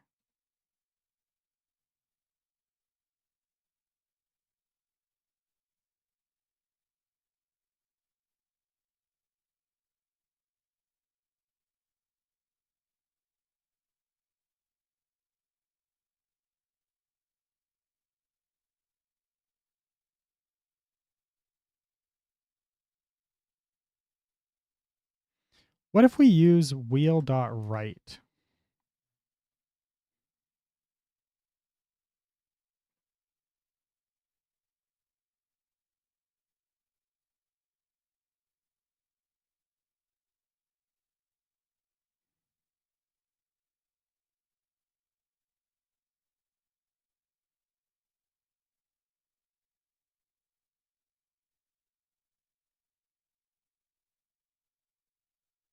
What was it, 2,000?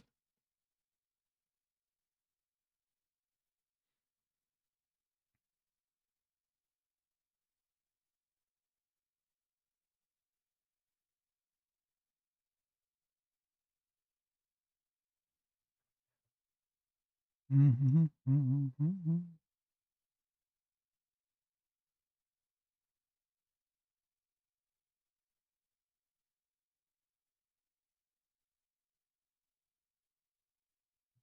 2,000's too much. Apparently that just does not do the thing.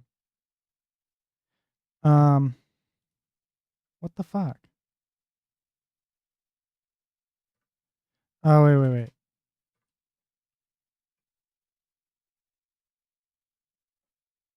Calculate the direction the wheel calculate help you calculate the direction to apply the drag force.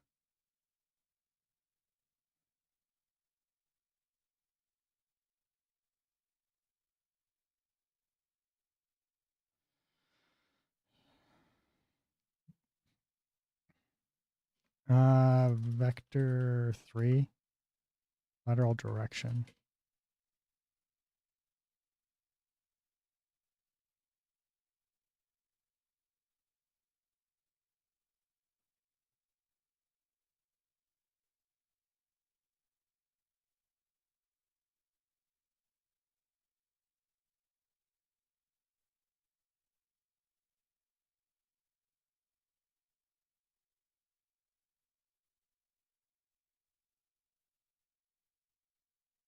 What's up, Pumpy? How are things? How did the rest of your game go the other day?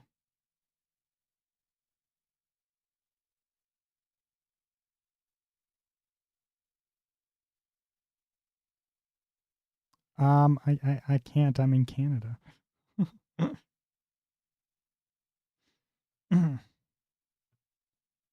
It was good. I'm trying to get back into streaming and it's scary. I can understand that. Everything is scary. No, no. I feel like that's new though.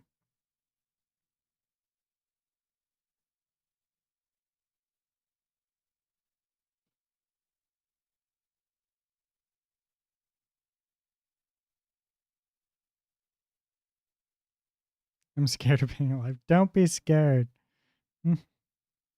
Be pumpy.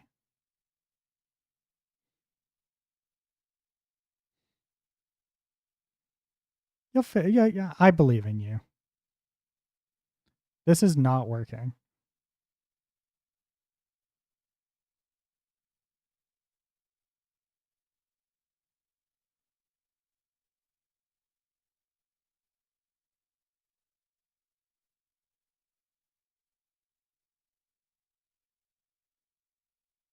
Everything's a slip here. Oh, you know what? It's probably because I actually do need to like rotate things a little bit.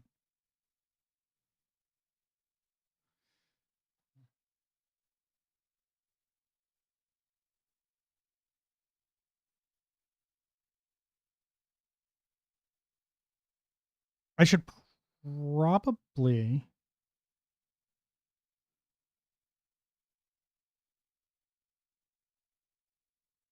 Wait, which one am I using right now? Sorry. Wheel point steering. Yeah, okay, so if it's a wheel point steering, I should probably do this. Else, we'll apply this in the opposite direction, and I think this might actually work.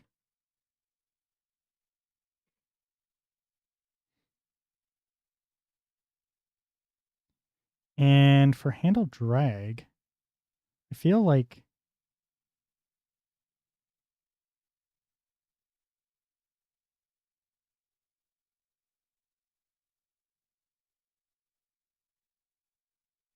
this here was just, oops.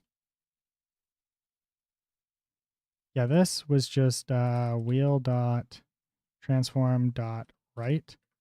And then if I just do this, I think we'll get what we want.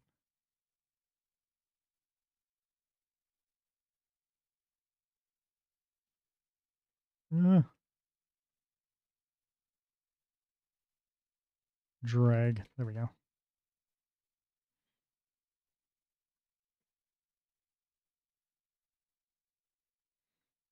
Why are you scared though? Talk to me, Pumpy. Talk to me.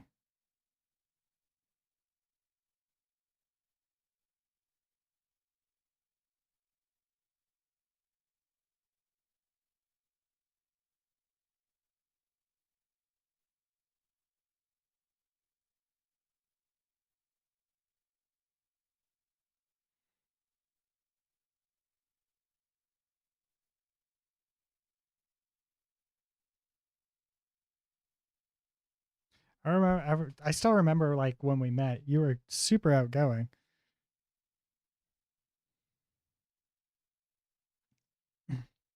You're like you were like chatty with everybody. It was dope.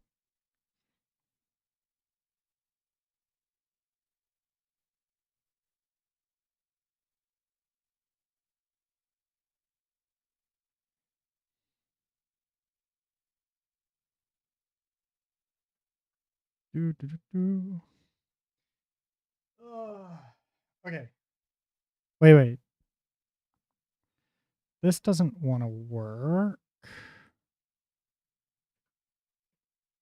This is just like not working at all here.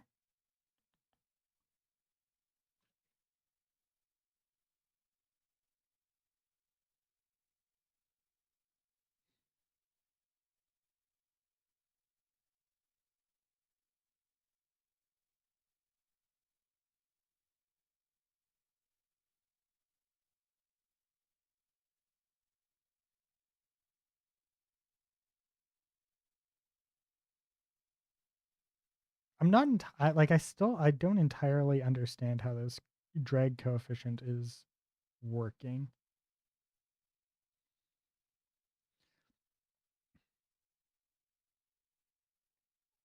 But maybe like the answer is in how I'm steering it as it is. If I go back and change that, if I go to like here, right? If we go to the handle steering, we do this effectively and we just say, "Hey, you know, we just do this instead." And it's just velocity. Wheel velocity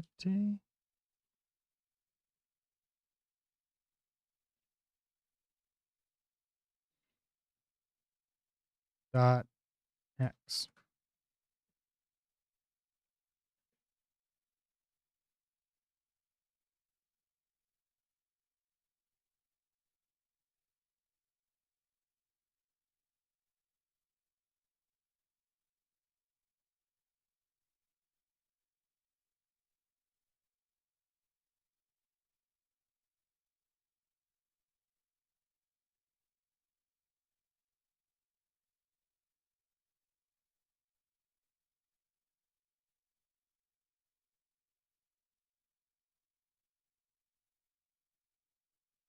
Let's see if this actually works.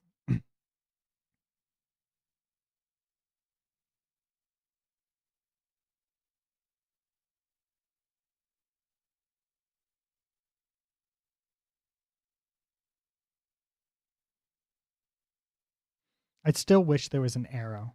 Like these arrows, I wish this arrow here was the thing. Like we could just grab that arrow specifically and just use it.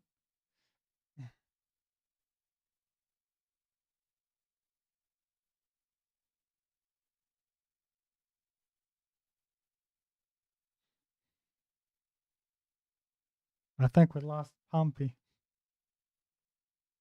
Give me one sec. I need a drink. I'll be right back.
All right, sorry, I'm back.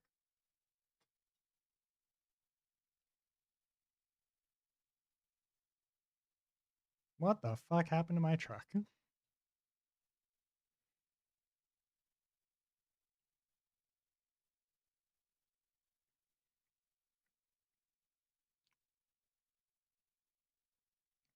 This is so good.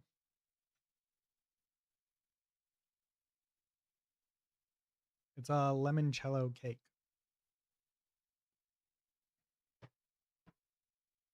One of my friends dropped it off.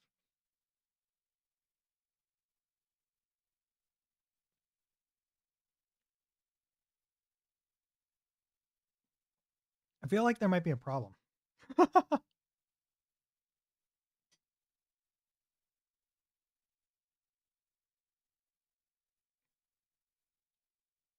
I can't quite put my finger on what it might be, though.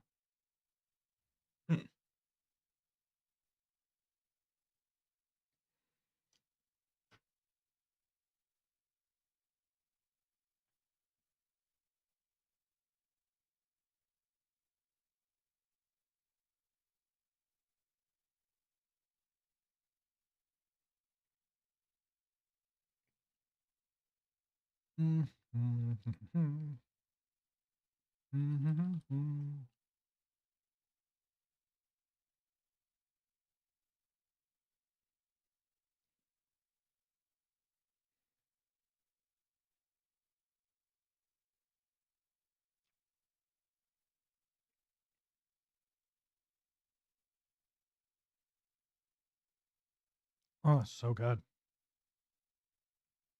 I'm not surprised based off who gave it to me, but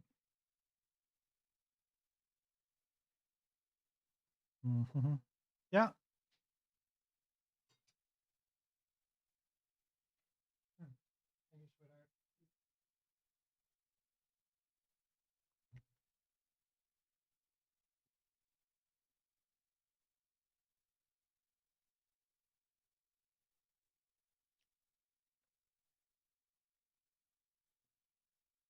Yeah, the lateral forces now is what's messing me up.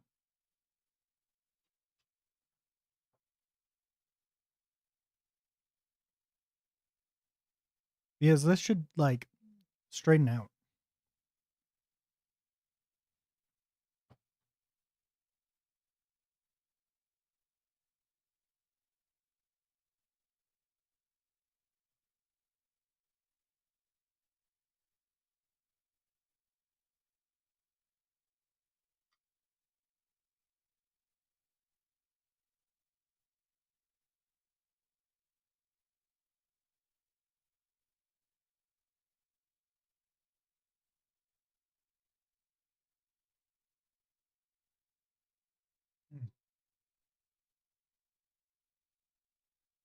All right.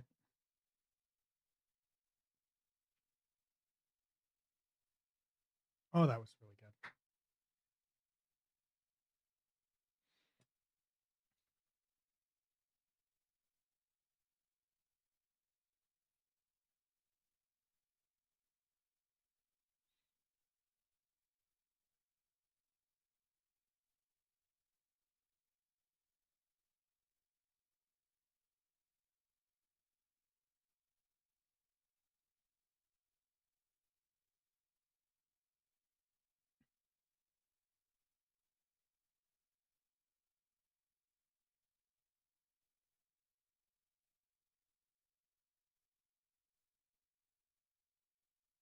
Um,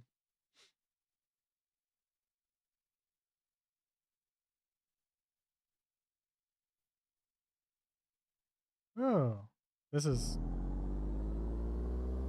how is this a full tutorial?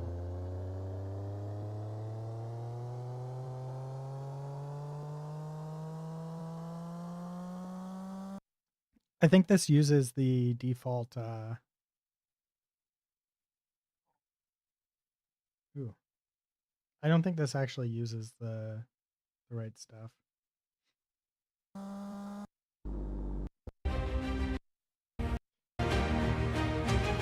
Yeah, that's what I thought. It's a plugin. It's not a tutorial. Uh, there are some plugins that seem fairly decent, but I want to try and avoid using a plugin for this. Unity vehicle physics tutorial.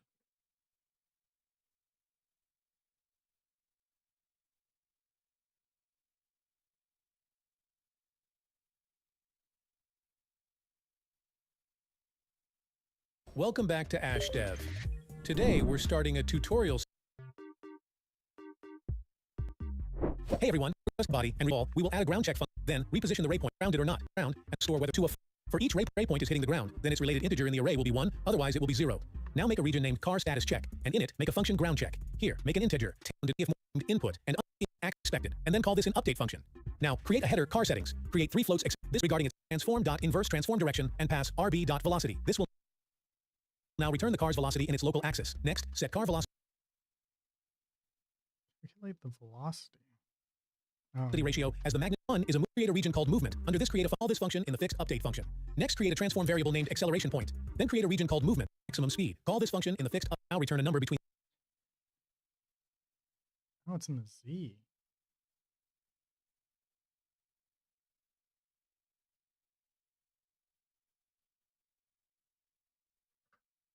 I was using X. What if I use Z?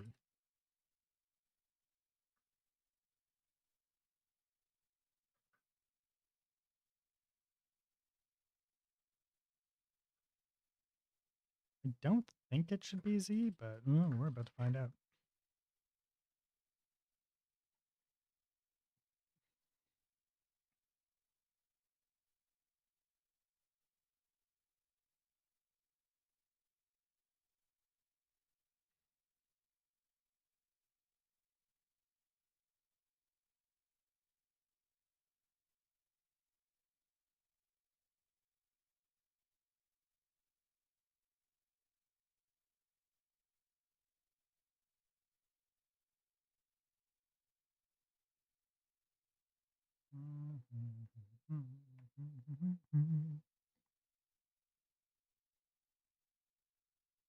Let's see what happens.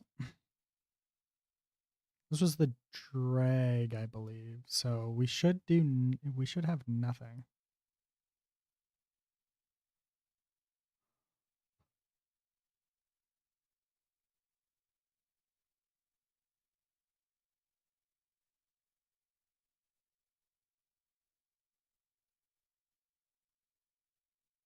I know why that's happening. It's because I did this.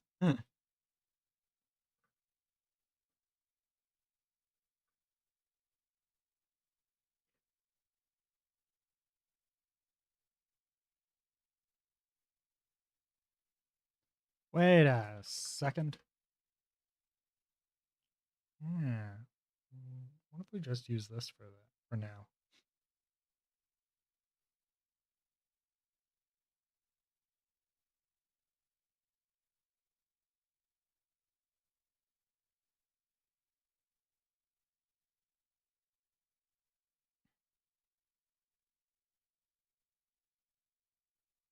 So let's try this. Let's try this again.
We're on ice.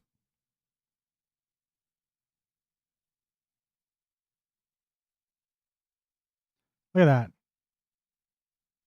Ice, just pure ice. I do have a, like, I could, part of me just wants to use it because we don't, it's not slippery. Like,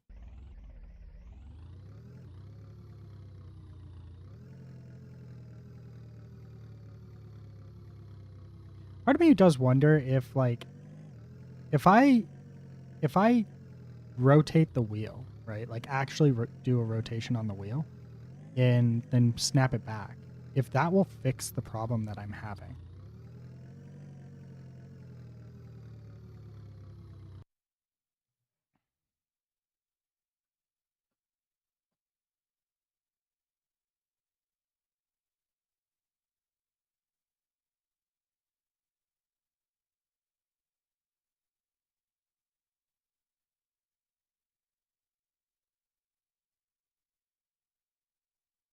Which steer am I using?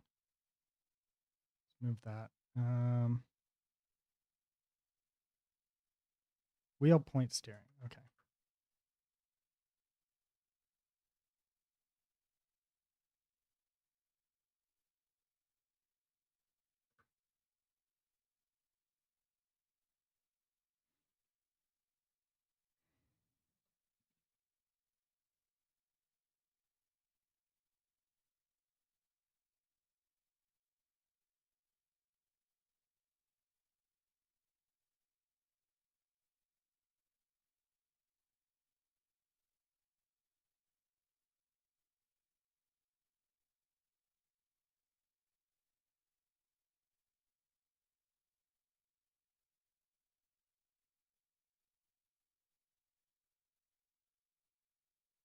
Max steer angle. We're just going to create this here.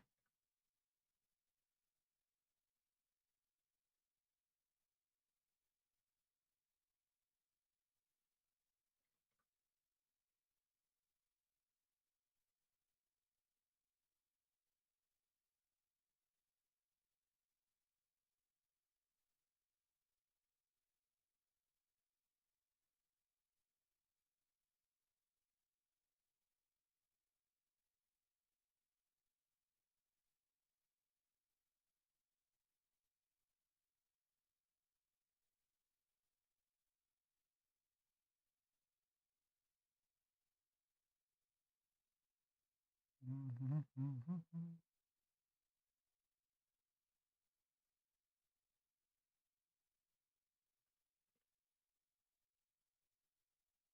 35 to 40. Okay. We're going to do 35.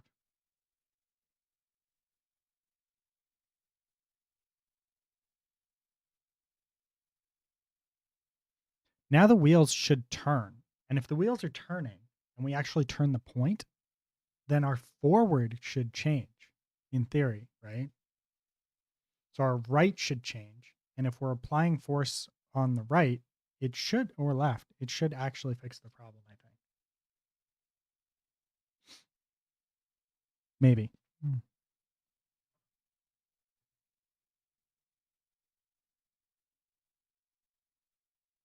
Then we can do the fucking transform, or sorry, the apply force based off the angle.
Oh, wait, where's my 4H? Oh, there we go.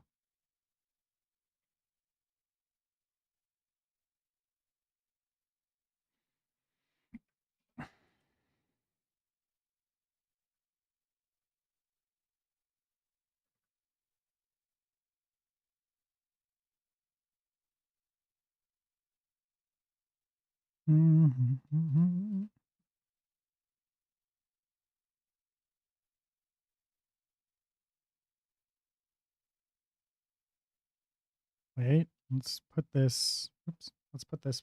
Wait, is that 30? And then we want to jump to where it's being used here. We'll do this.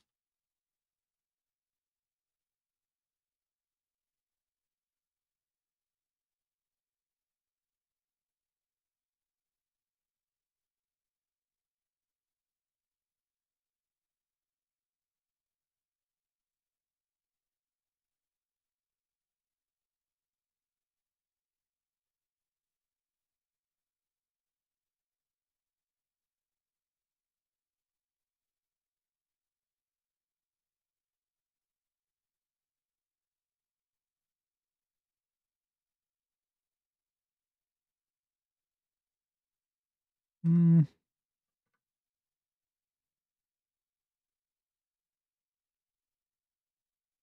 What if I just remove this altogether?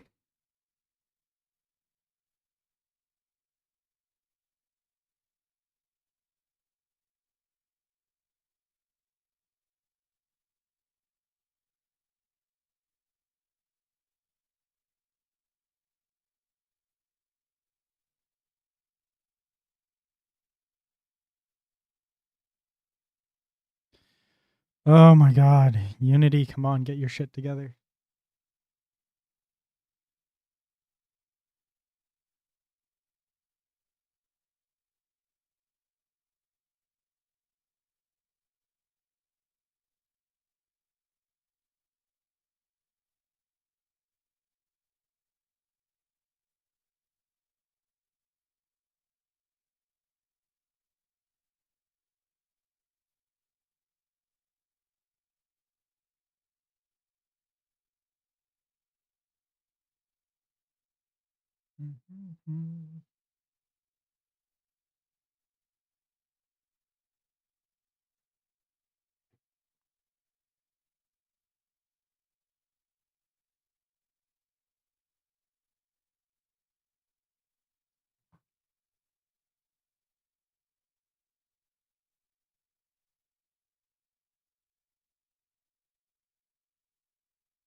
If wheel dot is grounded, if not, continue.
The 1 year it takes for fucking Unity to finish compiling shit gets old fast.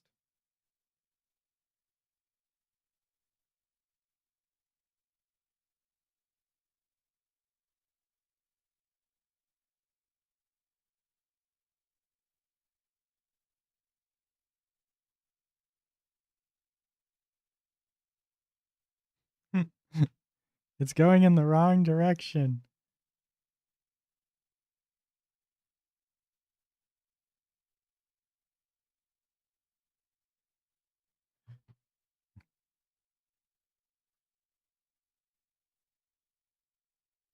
It's actually backwards.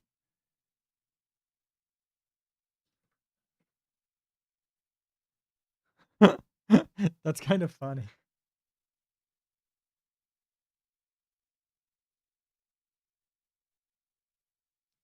I don't actually care about this up though.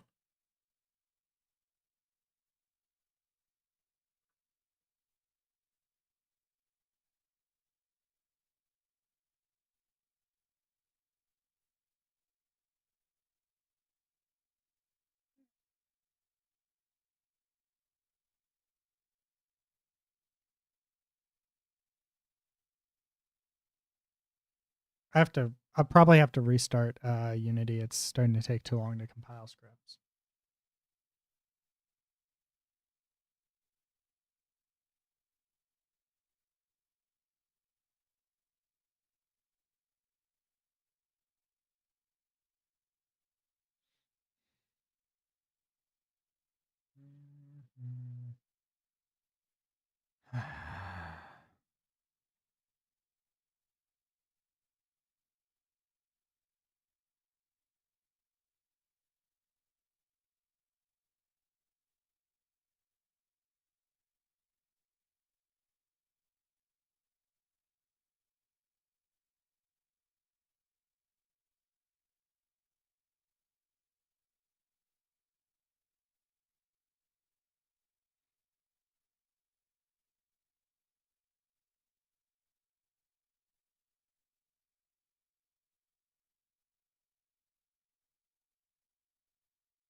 Okay, so what we're gonna do is we're gonna take all of this and we're just gonna go like this.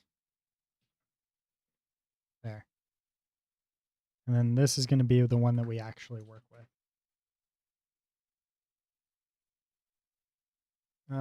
We're also just gonna delete this.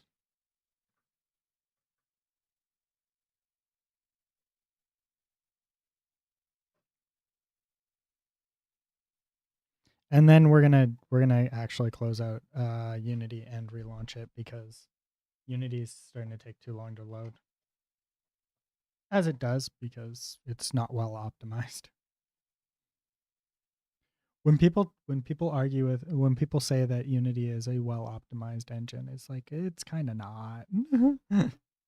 I now have experience with how unoptimized Unity really is.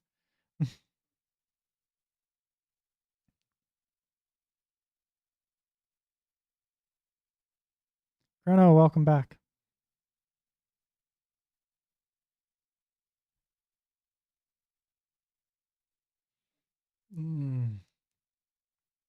As you can see, it's incredibly well optimized.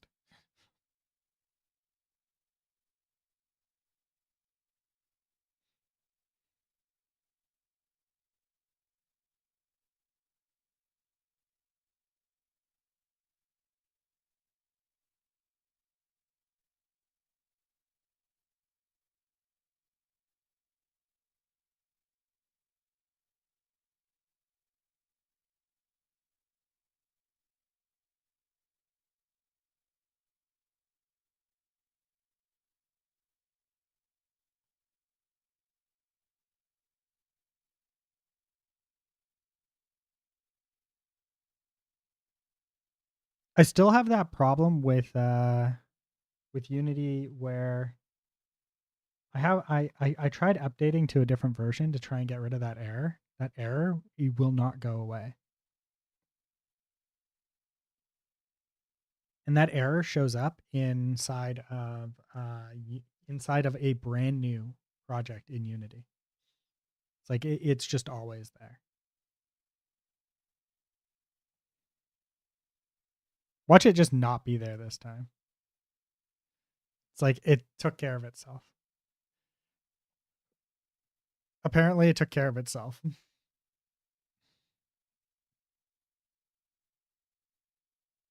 It's gone now. What the fuck?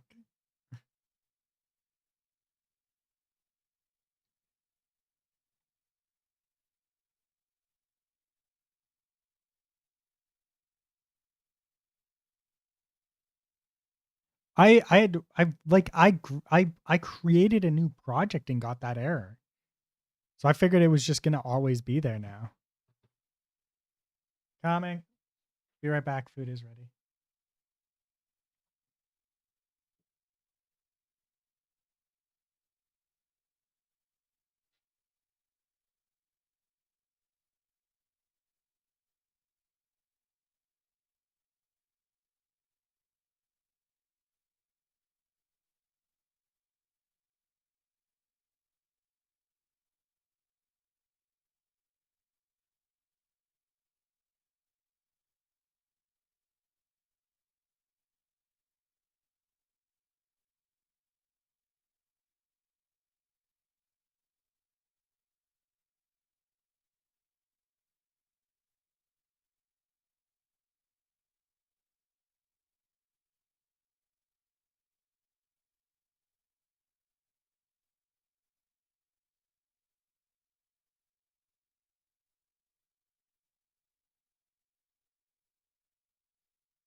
Okay.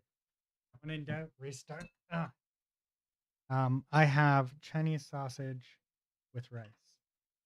Fresh rice. Just finished being made. And the Chinese sausage was made in the rice. Num num num num num num num.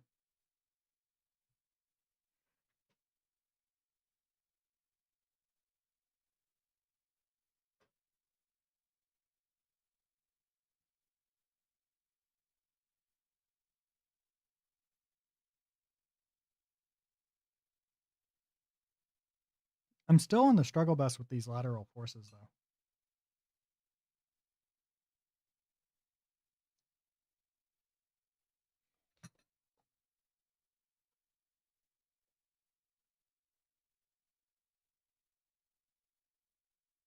The steering. The steering is largely feeling okay.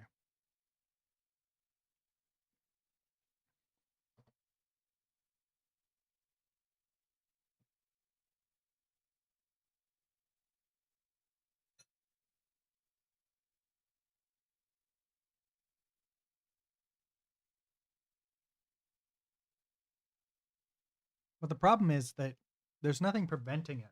And there's There's nothing preventing it from if I point this direction, there's nothing preventing it from continuing that direction. What we need to do is we need to actually push it back that direction so it straightens out.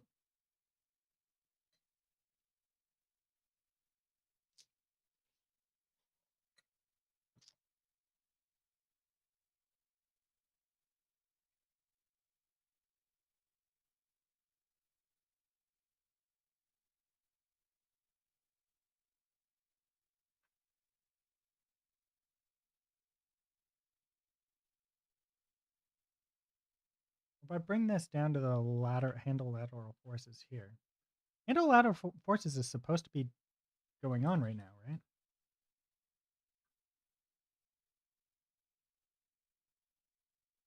Lateral drag. Maybe lateral drag needs to be larger.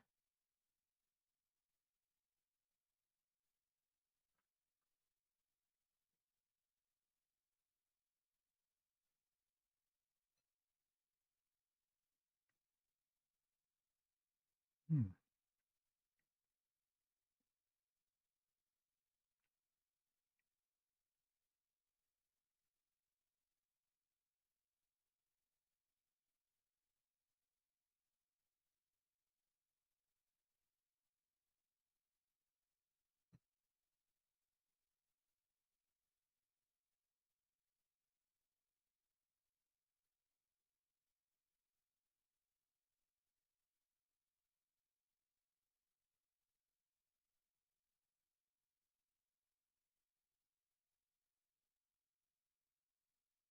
I have an idea.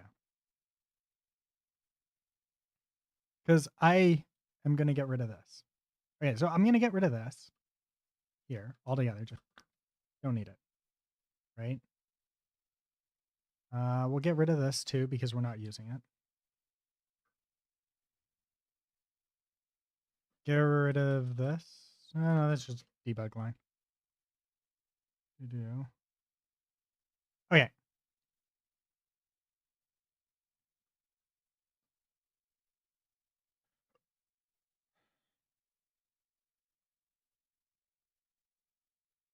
Yeah.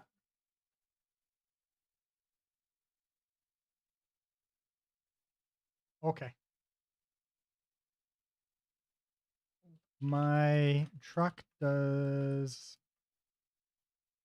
not appear to want to straighten out after turning, and the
Hmm.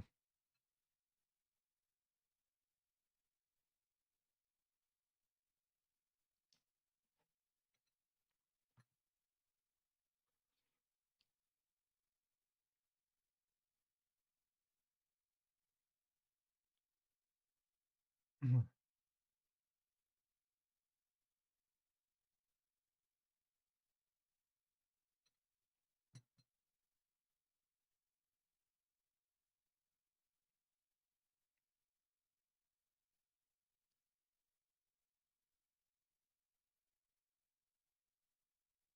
Hmm. Kind of see how this is going to work, maybe.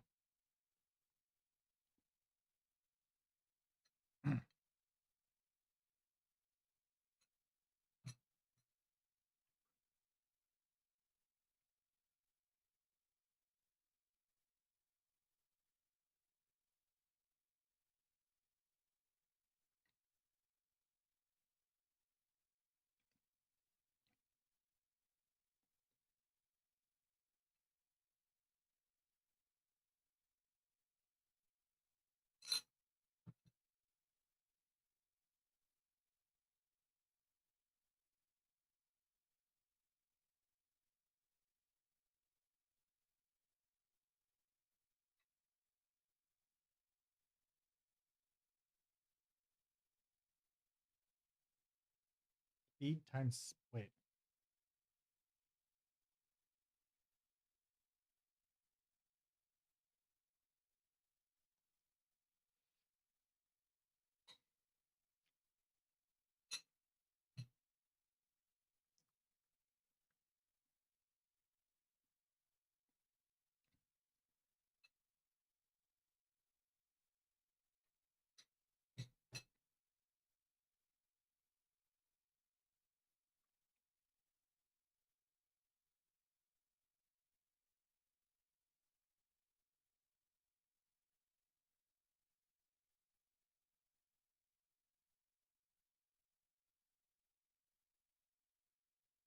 Hmm. You know what?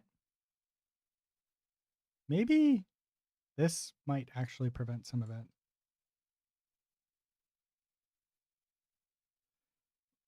No.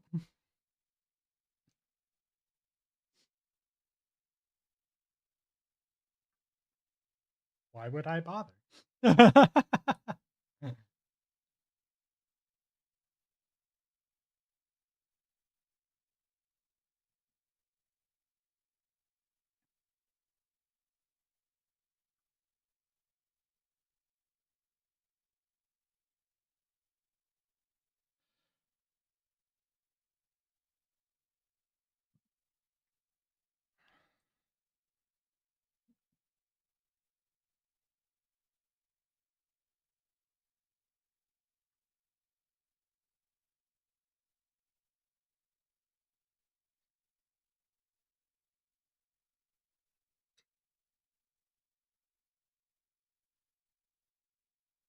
Oh no, I don't have a driver's license.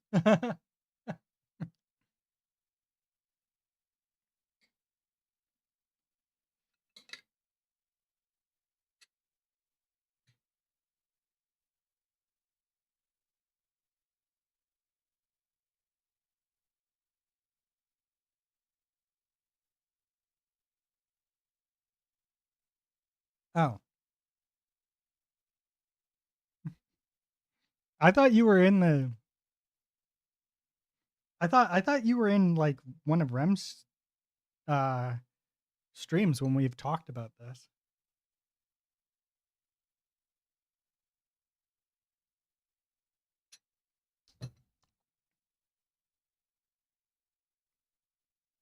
Hmm. Sorry. So there's 3 of us working on this video game. Rem has his license and can drive. Aku. So Rem's making the characters. Aku, who's making the vehicles and is a big vehicle buff, is just getting his license now. And me, I don't drive. I don't have a license. I don't even I I have no license to drive at all. But like Aku's on like his he just started getting his license. So I think he's still got a couple more years before he gets his full license. But I've had my what's like my learners, but I've never graduated past that because I'm not bribing the right people or something like that. I don't know the rules. I don't know who I need to bribe to move on.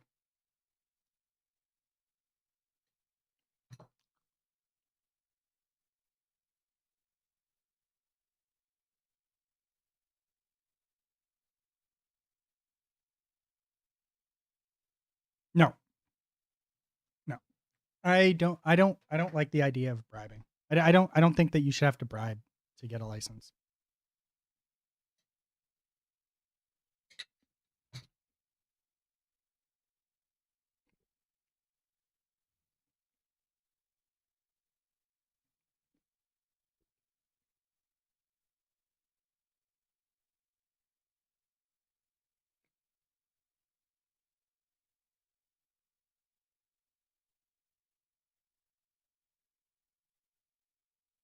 Hmm. My city is incredibly corrupt when it comes to this stuff. Like actually corrupt. Also, my province has an incredibly corrupt government.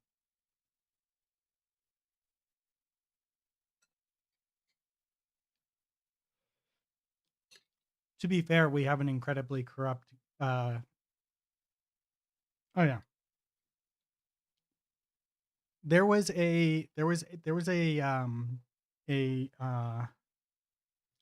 driving test place, right? That was I think they got shut down. This is government ran, right? This is like provincially. This is the government of my province runs this place.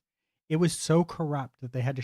I think they had to shut it down because people were legitimately actually buying passes.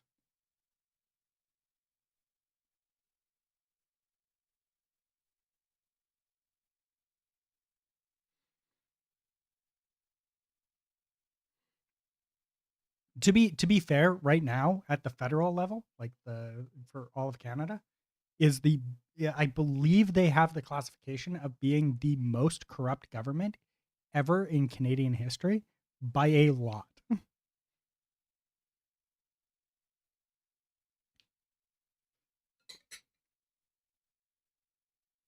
Mhm.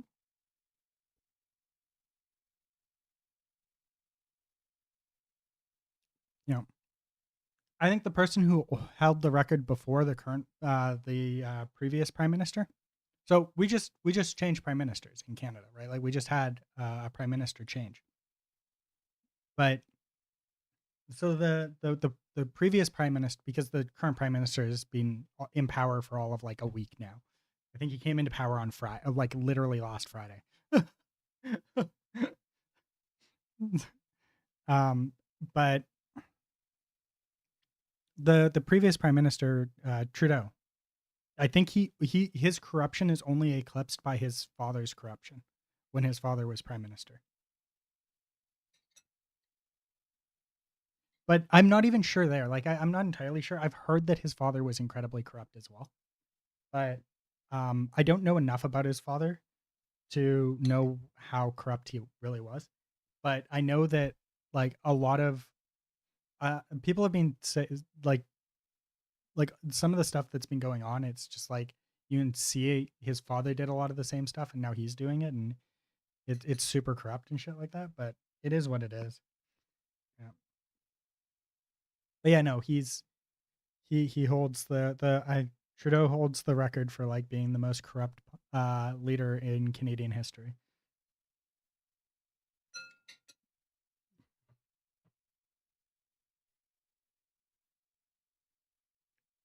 I believe so. The 2D artist, right?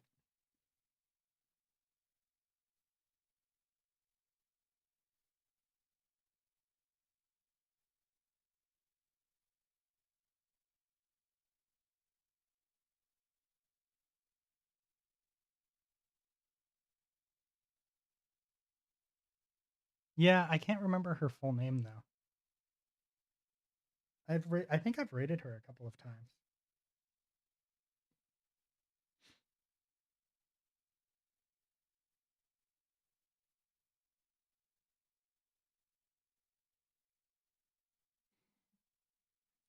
Does she stream with a camera? I thought she didn't. I thought she streamed with her VTuber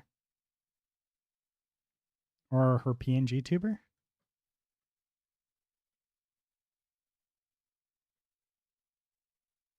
Oh, really? Maybe I'm misremembering. Can you link her? Oh, there we go.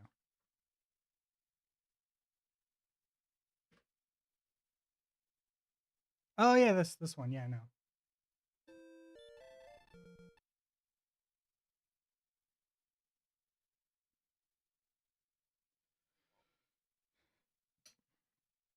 What about her?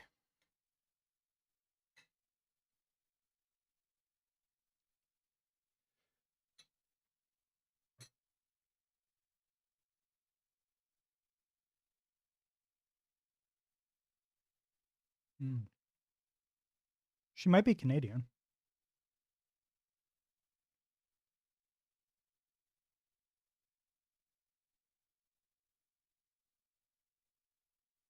Oh yeah. So what happened was we had an election to elect a new prime minister. But what it really is where I learned it from. Yeah. So what it really is like we have unless you live in Quebec, there's only 3 parties really. There are some places that have the Green Party as well. So like there are certain areas that might have a 4th party that you can vote for. But for the vast majority of Canadians, you have 3 options. You have the Liberals, the NDP, and the Conservative Party, or your 3 parties, right? And each party, whichever party has the most overall votes, right? Um, whoever has the majority of the House, um, there's effectively like a vote inside the House after the end of every election, and whoever has the most votes in the House, their leader becomes the prime minister, right? So you're not voting specifically. You're not necessarily voting specifically for a person, right? So like in the States, you would go in and vote for Donald Trump or Biden, right? Like when you go in to vote.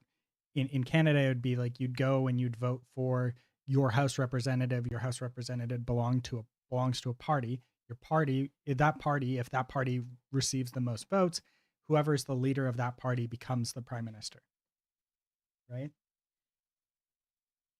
And Trudeau stepped down from being the leader of the Liberal Party, which means that he's stepping down from being the Prime Minister of Canada.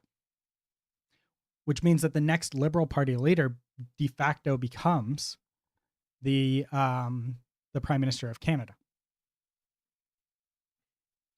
And there was a vote inside the Liberal Party to see who was going to be the next Liberal Party leader, which is a vote for the next Prime Minister of Canada.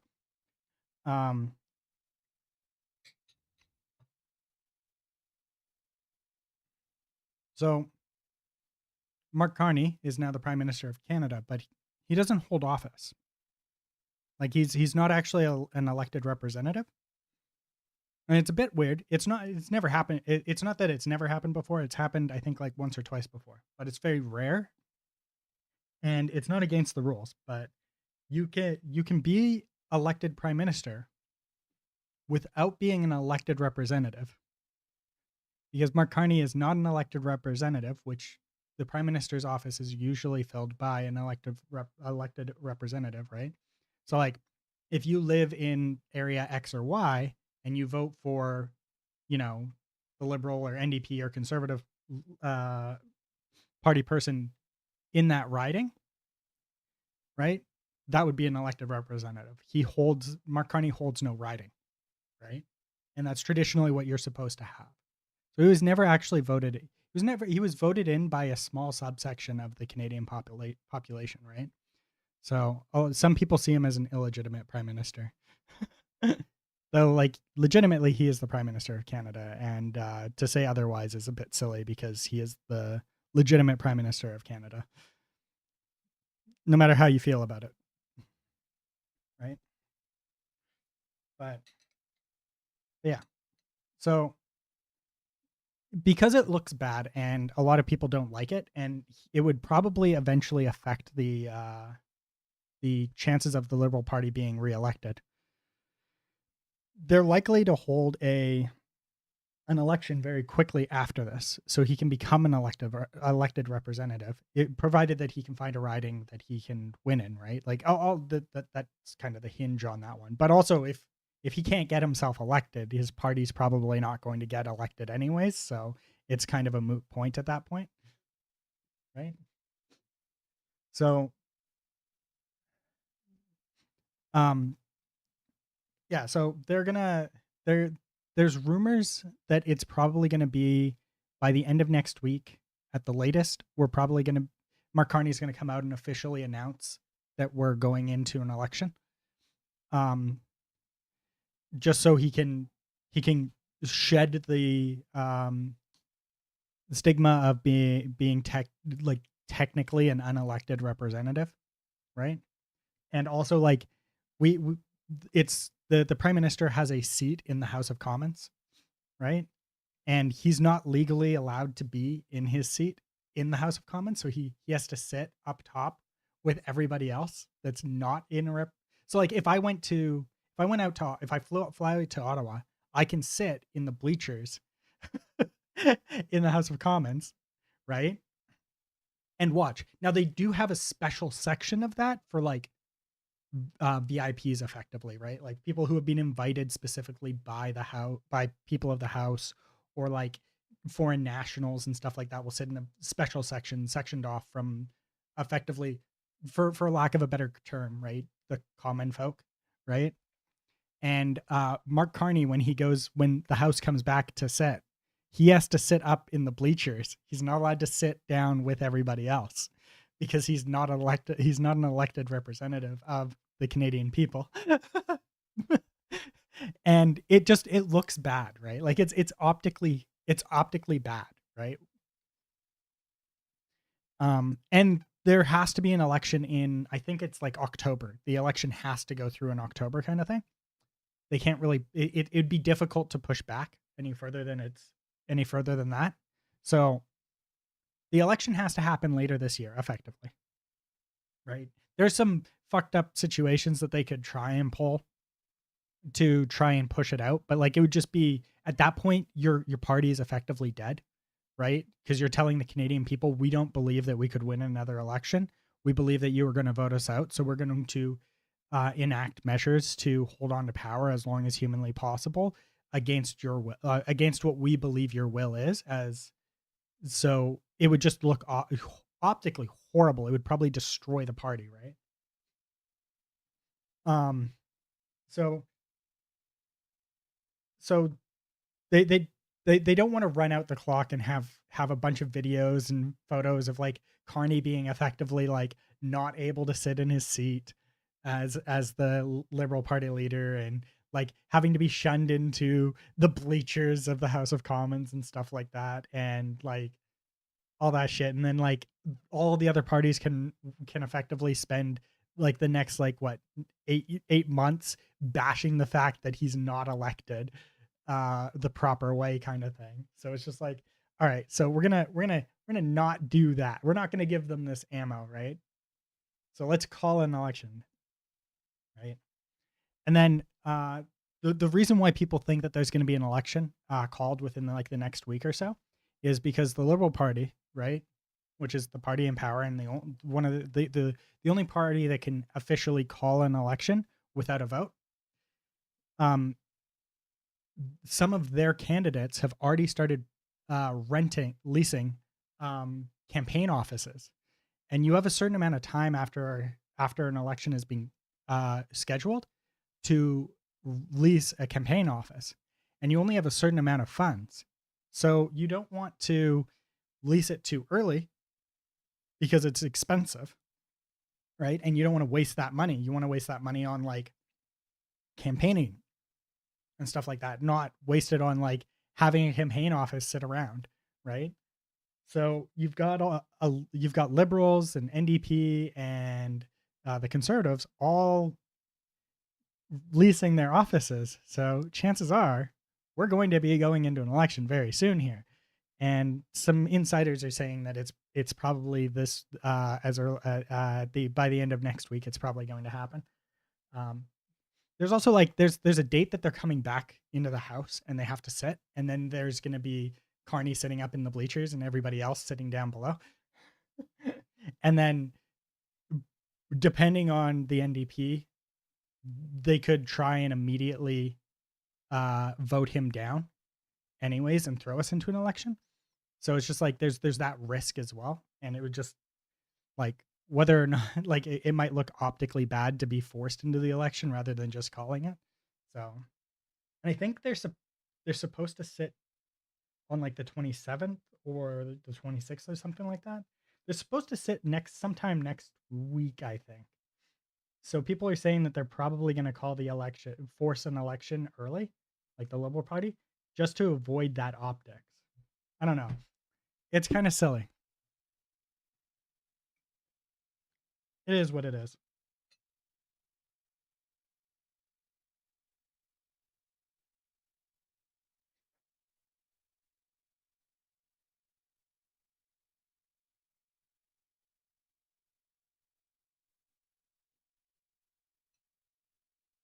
If your code is listed in that, you never say yes.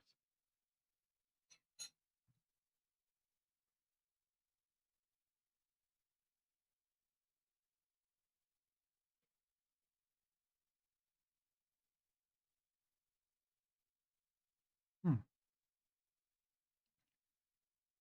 250.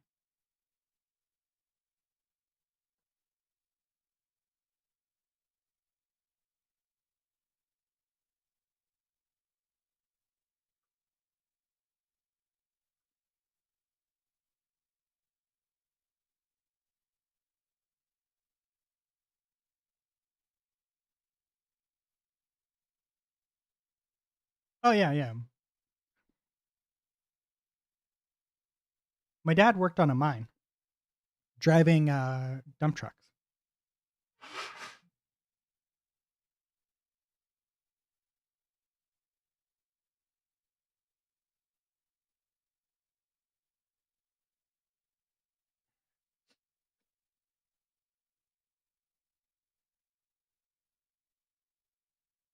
What's up, Funky?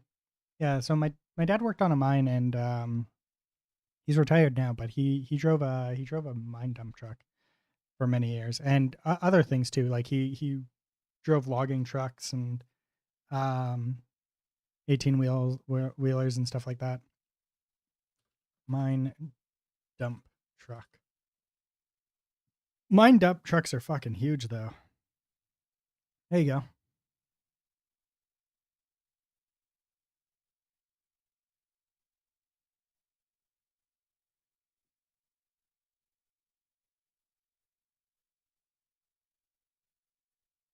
There's one in GTA. I feel like I shouldn't be surprised by that.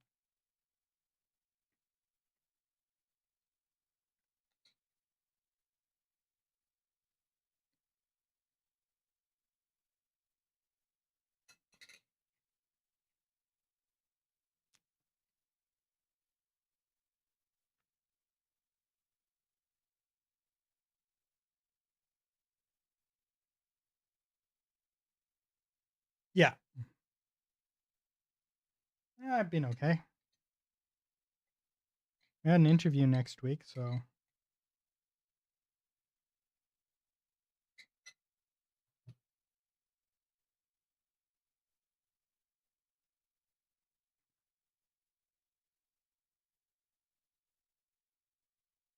still not a furry. I see. Well, yeah. I have a feeling that's never going to happen, dude.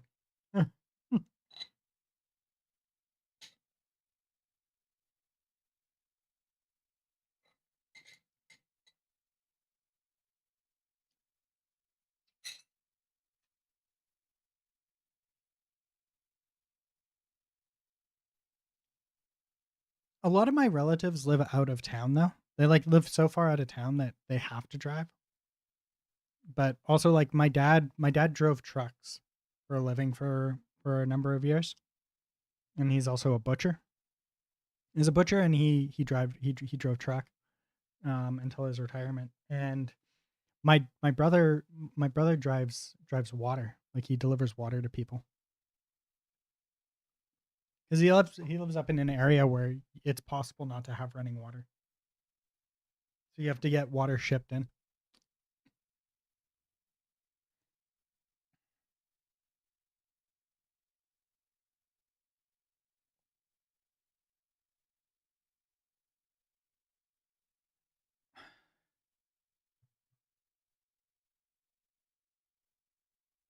Yeah, I think that's something that can't happen. I was still trying. Oh, like in the islands? No, there's part of the province that I live in. Actually, there's large swaths of Canada that don't have what you would consider like basic necessities.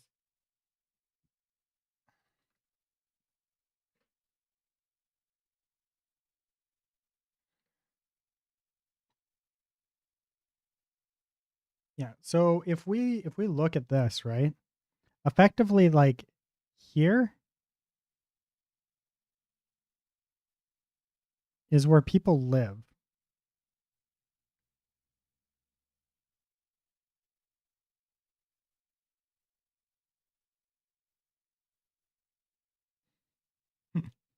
Did they want to hunt their own people?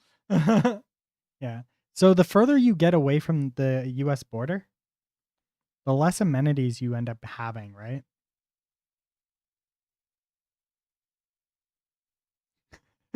Sorry, Funky. I had to say it.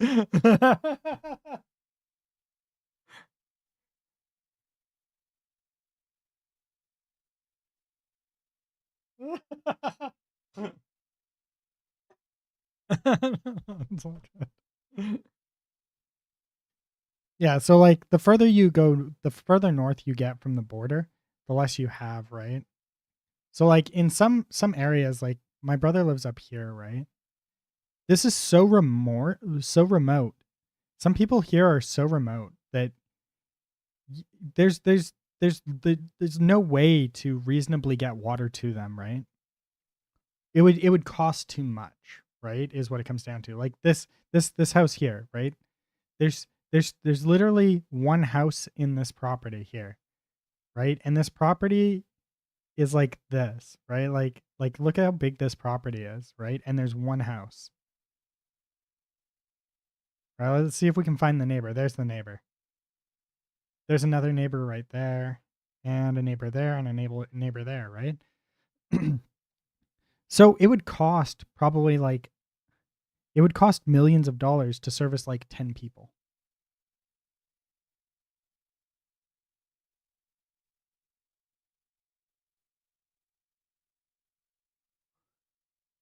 right? So it would cost so much money and you would be servicing almost no one.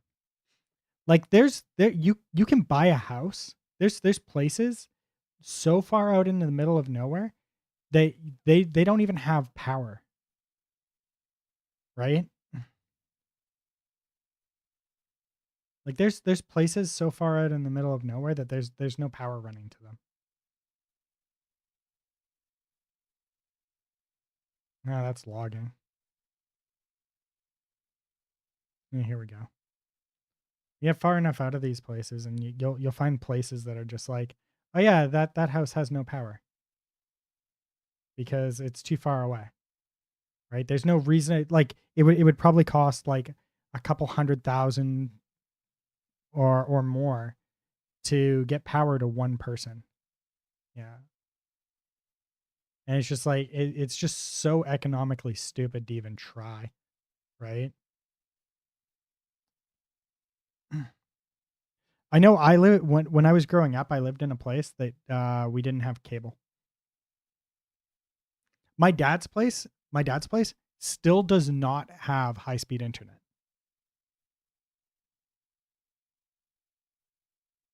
You can get dial up and you can pay for satellite. Those are your only two options. Yeah.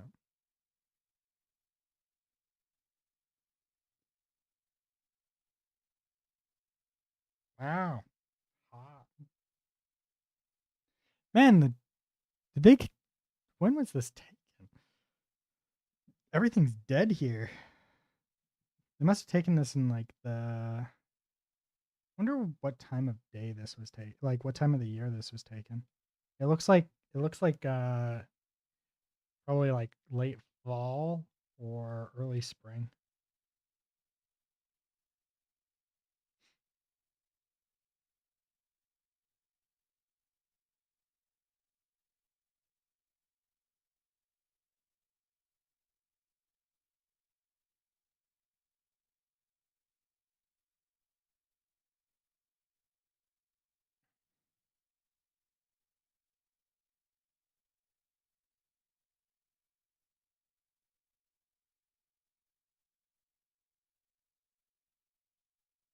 I know that DJ Deadmau5 is those places simply nobody can get to him. Well, easy. So can do his thing. I don't know. Yeah, I could see that, right? Like if you've got the money, they're actually they can be quite nice to live in. Because like there's nobody you can do anything, right? Like I have an aunt and an uncle that have a piece of property so far out of town and so remote that they don't get cell phone service. They don't get cell phone service. They don't get cable. They don't get high. I don't think they get high speed. But they get satellite. But they're so far out of town. Like I don't even think they always had actually no, I think they always had electricity to that place. But it's so isolated, right? Like you have to drive out so far. To be honest, didn't know Deathmatch was real. Only seen them in Watchdog. Dude, they stream on Twitch.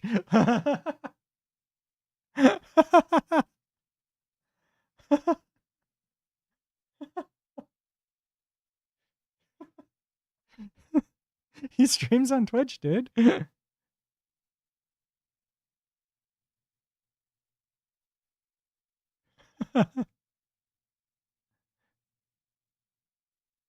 Deadmau5, motherfuckers.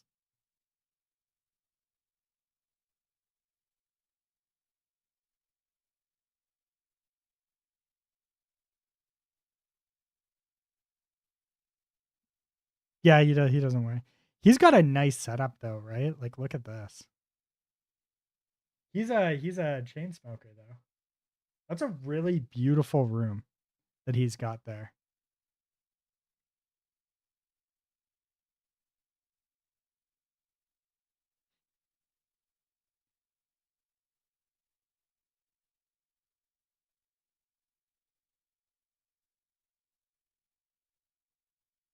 I wish I could have a room like this.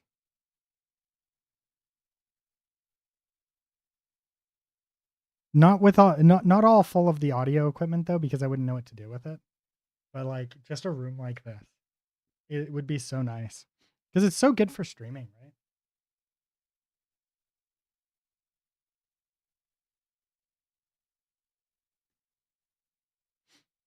It's such a beautiful room though. That is like an absolutely amazing looking room.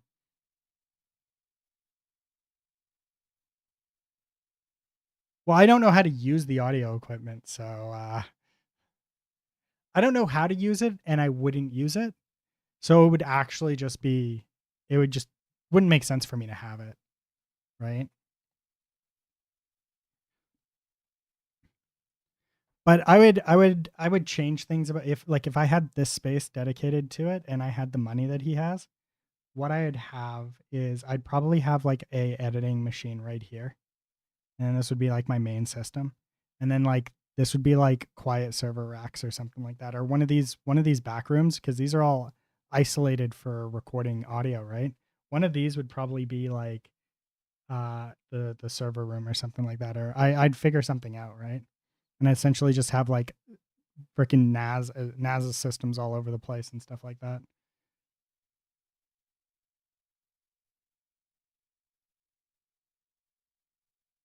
Yeah, it'd be dope. Oh, Russia's working on a new character. Where were we on this?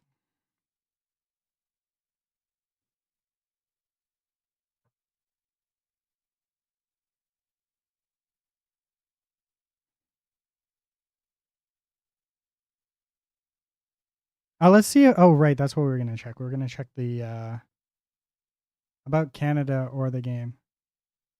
The game.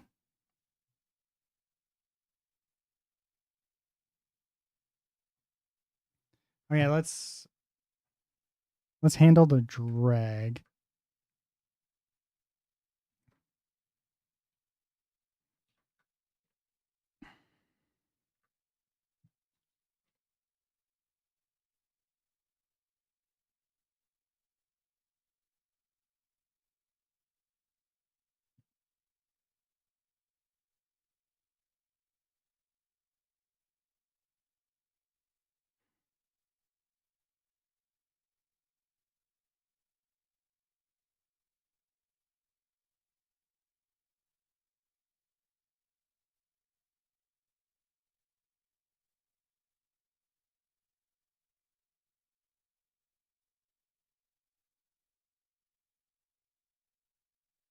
Hmm.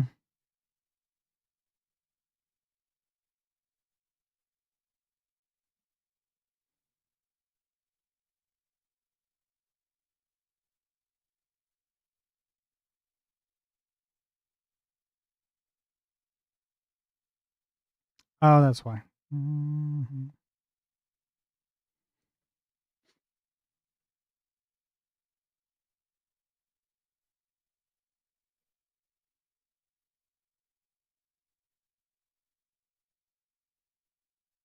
Say hey and mess with you with the awesome pseudo kid. Thanks, thanks, Funky. Thank you, Funky. It's always good to hear from you.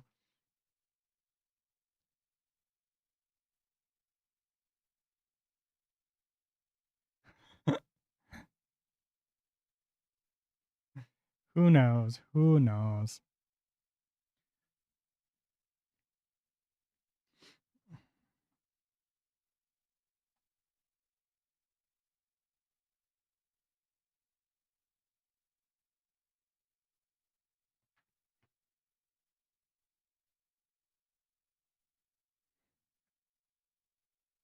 Okay, so that's good. Now we need to do handling. Oh, I keep doing that. Let's actually borrow. Let's take the code that we have here from ChatGPT. And that's the handle drag. Let's take this though for the lateral drag, and we're gonna see whether or not this will work.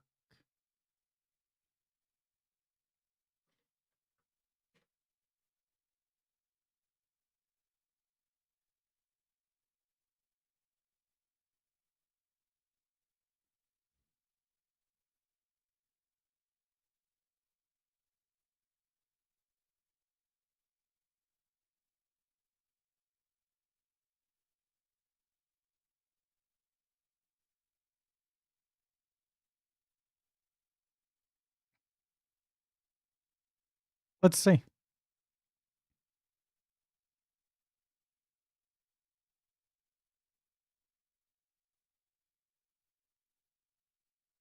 It doesn't.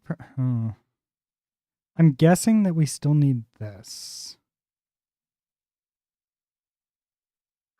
Where's my steering? Here's my steering, right? And this comes to here.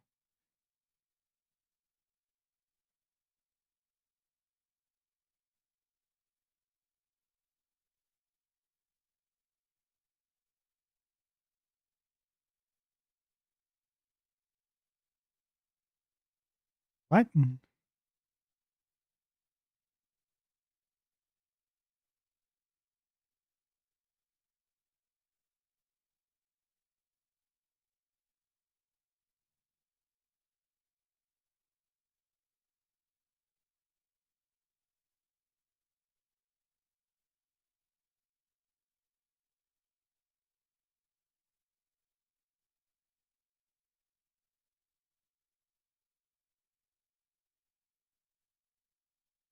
Oh, wait. I think for this we need this needs to be up.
Hmm.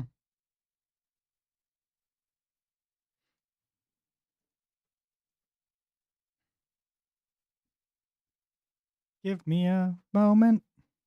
I have an idea.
There we go.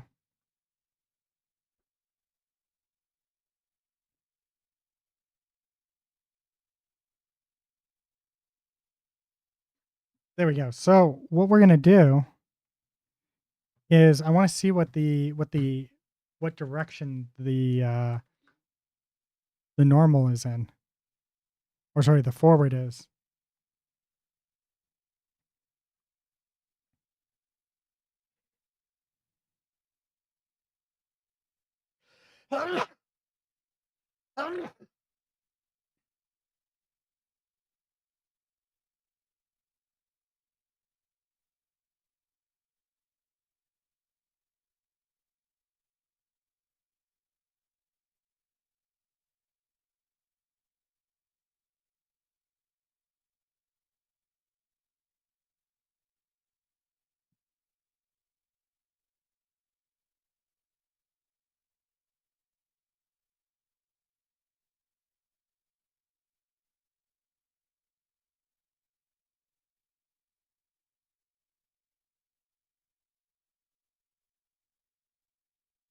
Um,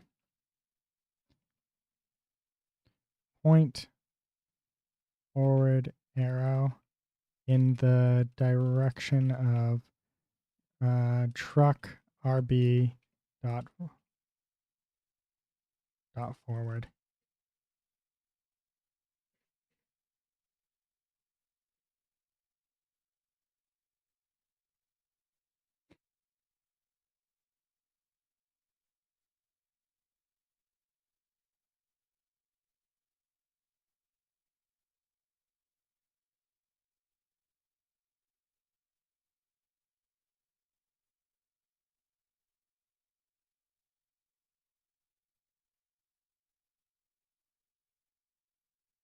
Mhm.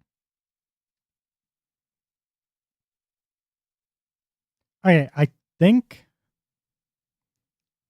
let's find out.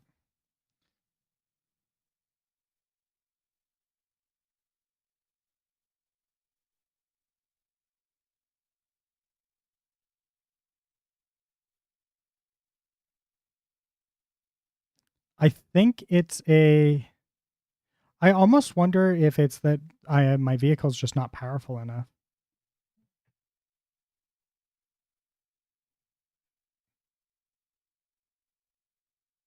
right? Like, what if the engine torque is too low? So it's not forceful enough. So we keep driving in that direction when we're supposed to be driving in that direction because there's not enough force.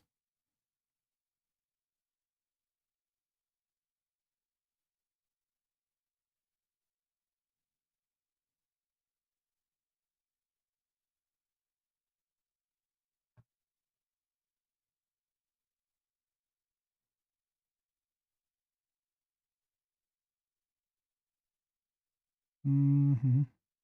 This does not work.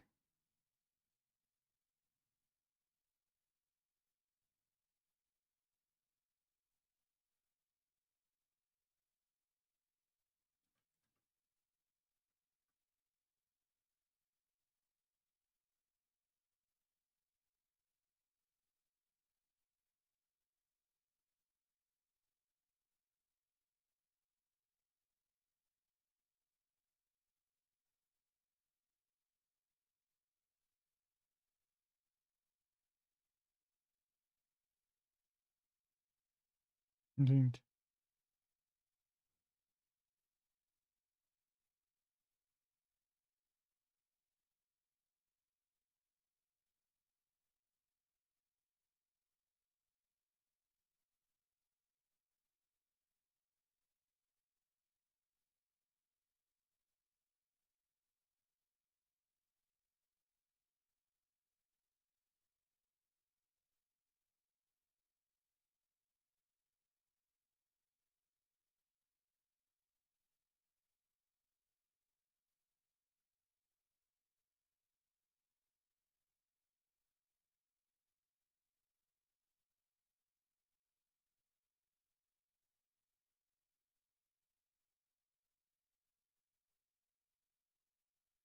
We're gonna try this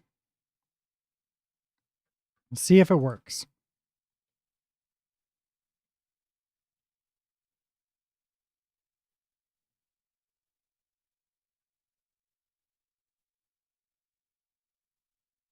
Mm.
Mhm.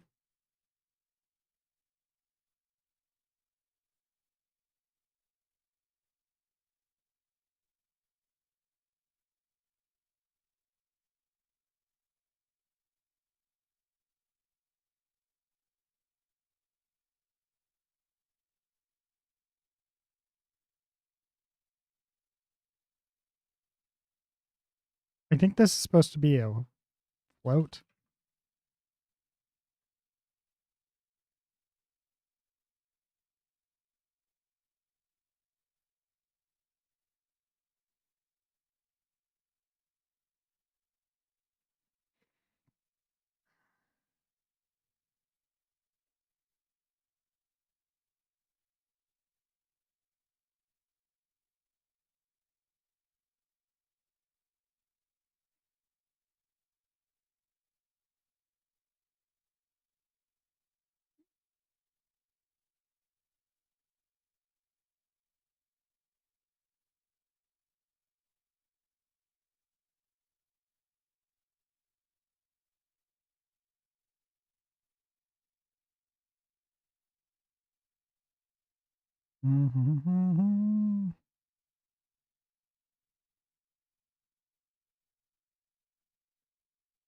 We'll say one on all of these.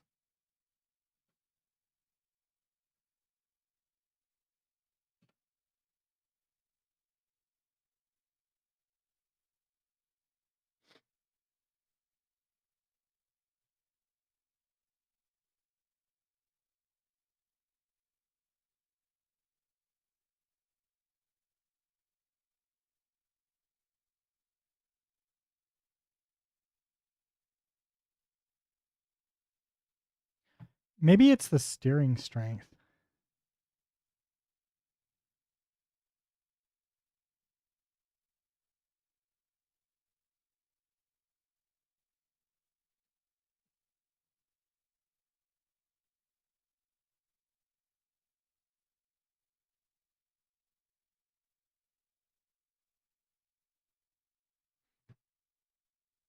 Hmm.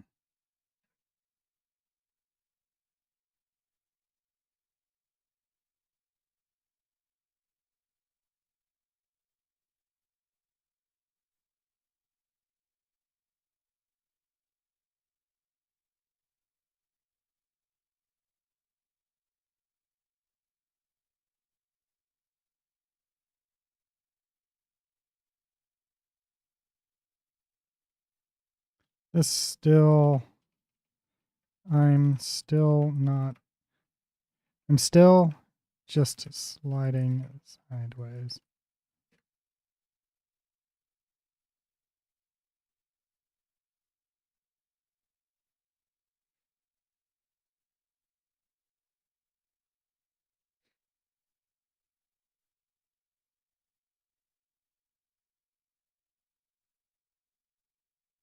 I have a feeling this does not work, but we're going to try it anyways.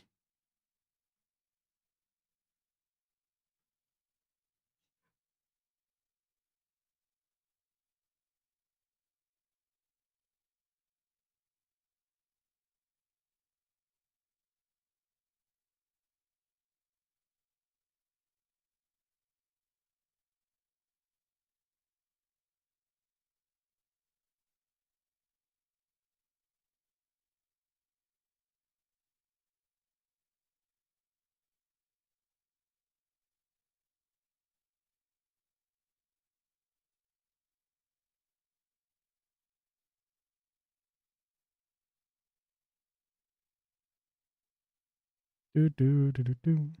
I'm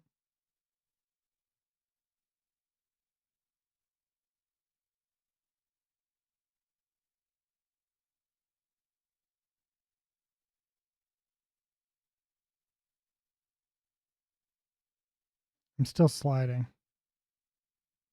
but that I think has to do with drag.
Ugh.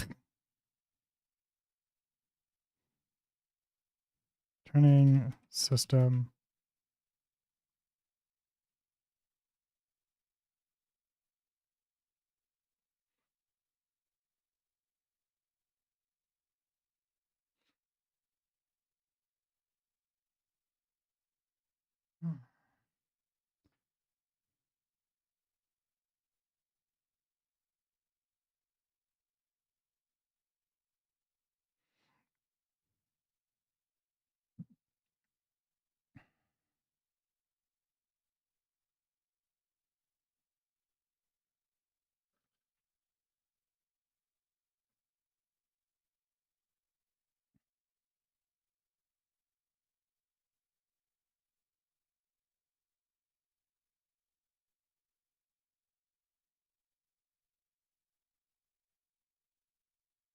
Basic.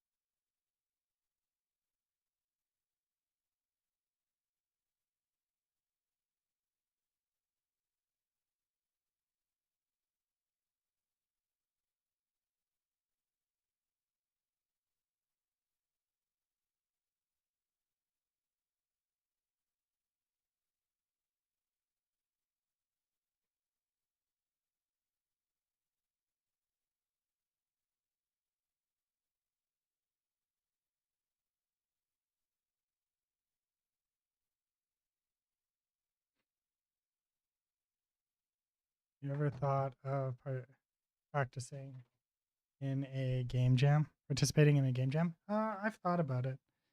Um, don't really have don't really have time most like historically for it, if I'm being honest.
Oh, that's not what I wanted.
There we go.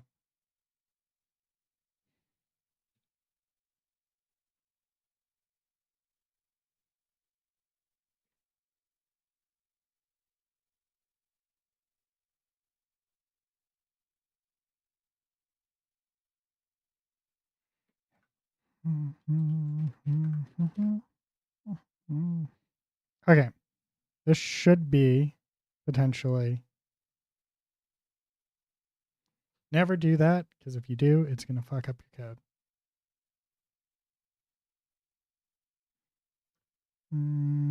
39.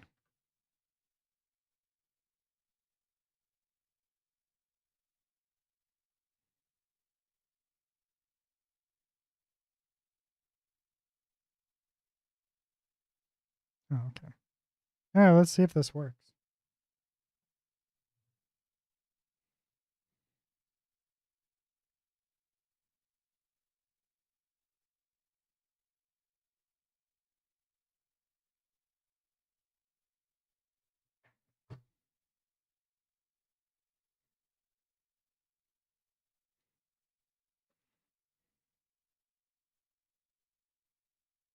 Steering torque is 50.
Feel like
I don't think this is right. But if we can just get it to work a little bit, that's all that really matters.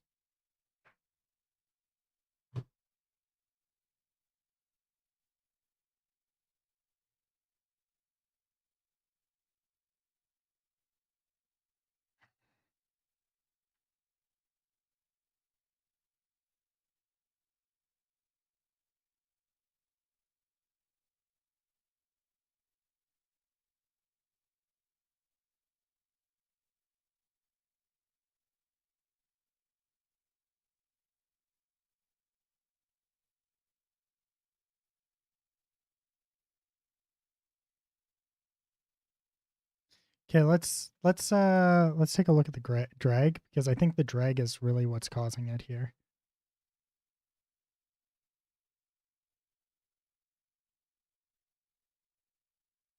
The engine brake, yeah, here. If gas input is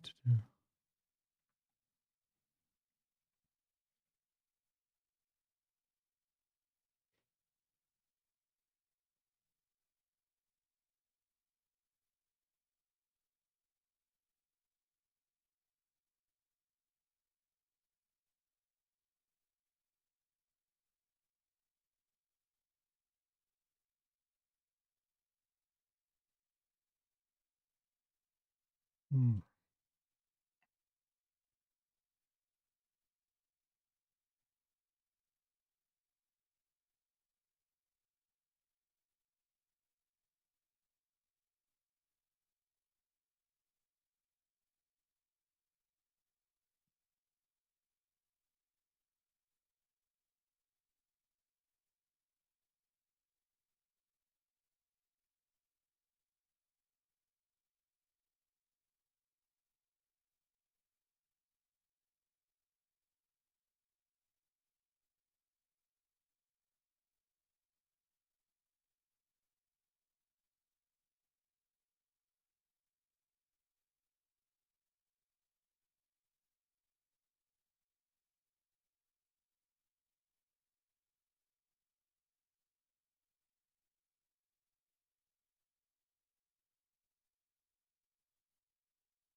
Oh, you know what? Let's do this.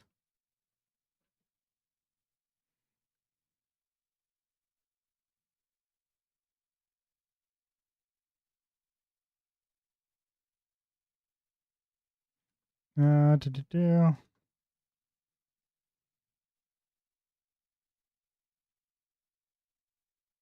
And what was this? This was engine brake factor.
Oh, that's why I don't have. Why is it not working? Oh, it could be because we're not actually doing this.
There we go.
All right, maybe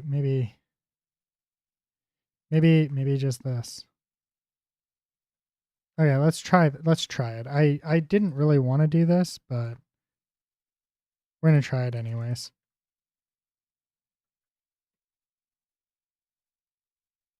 I don't think it's gonna work.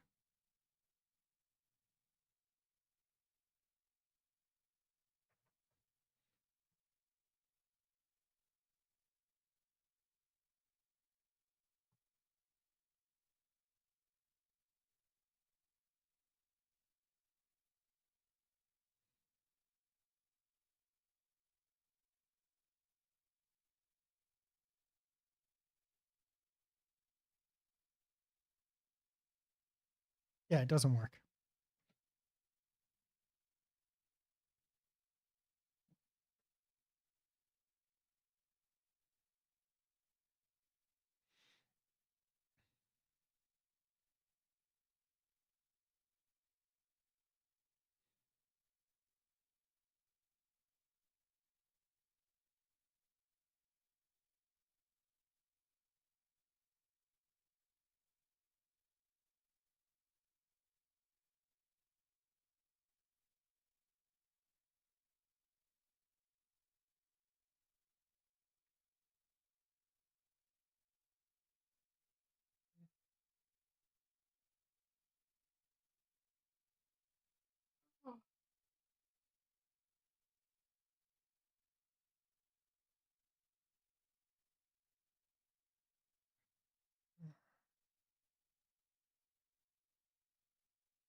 297.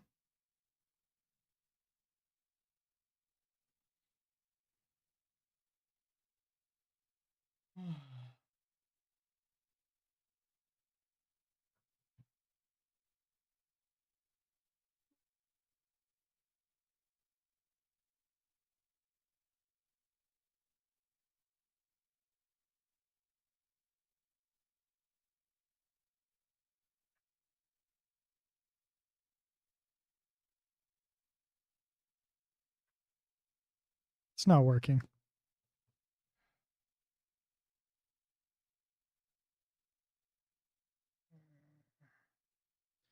All right, I'm going to call it a day.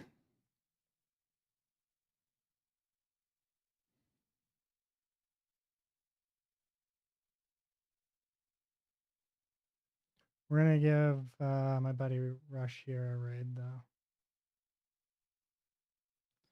Actually, you know what? To keep with the development, we're going to give Dawn here a raid.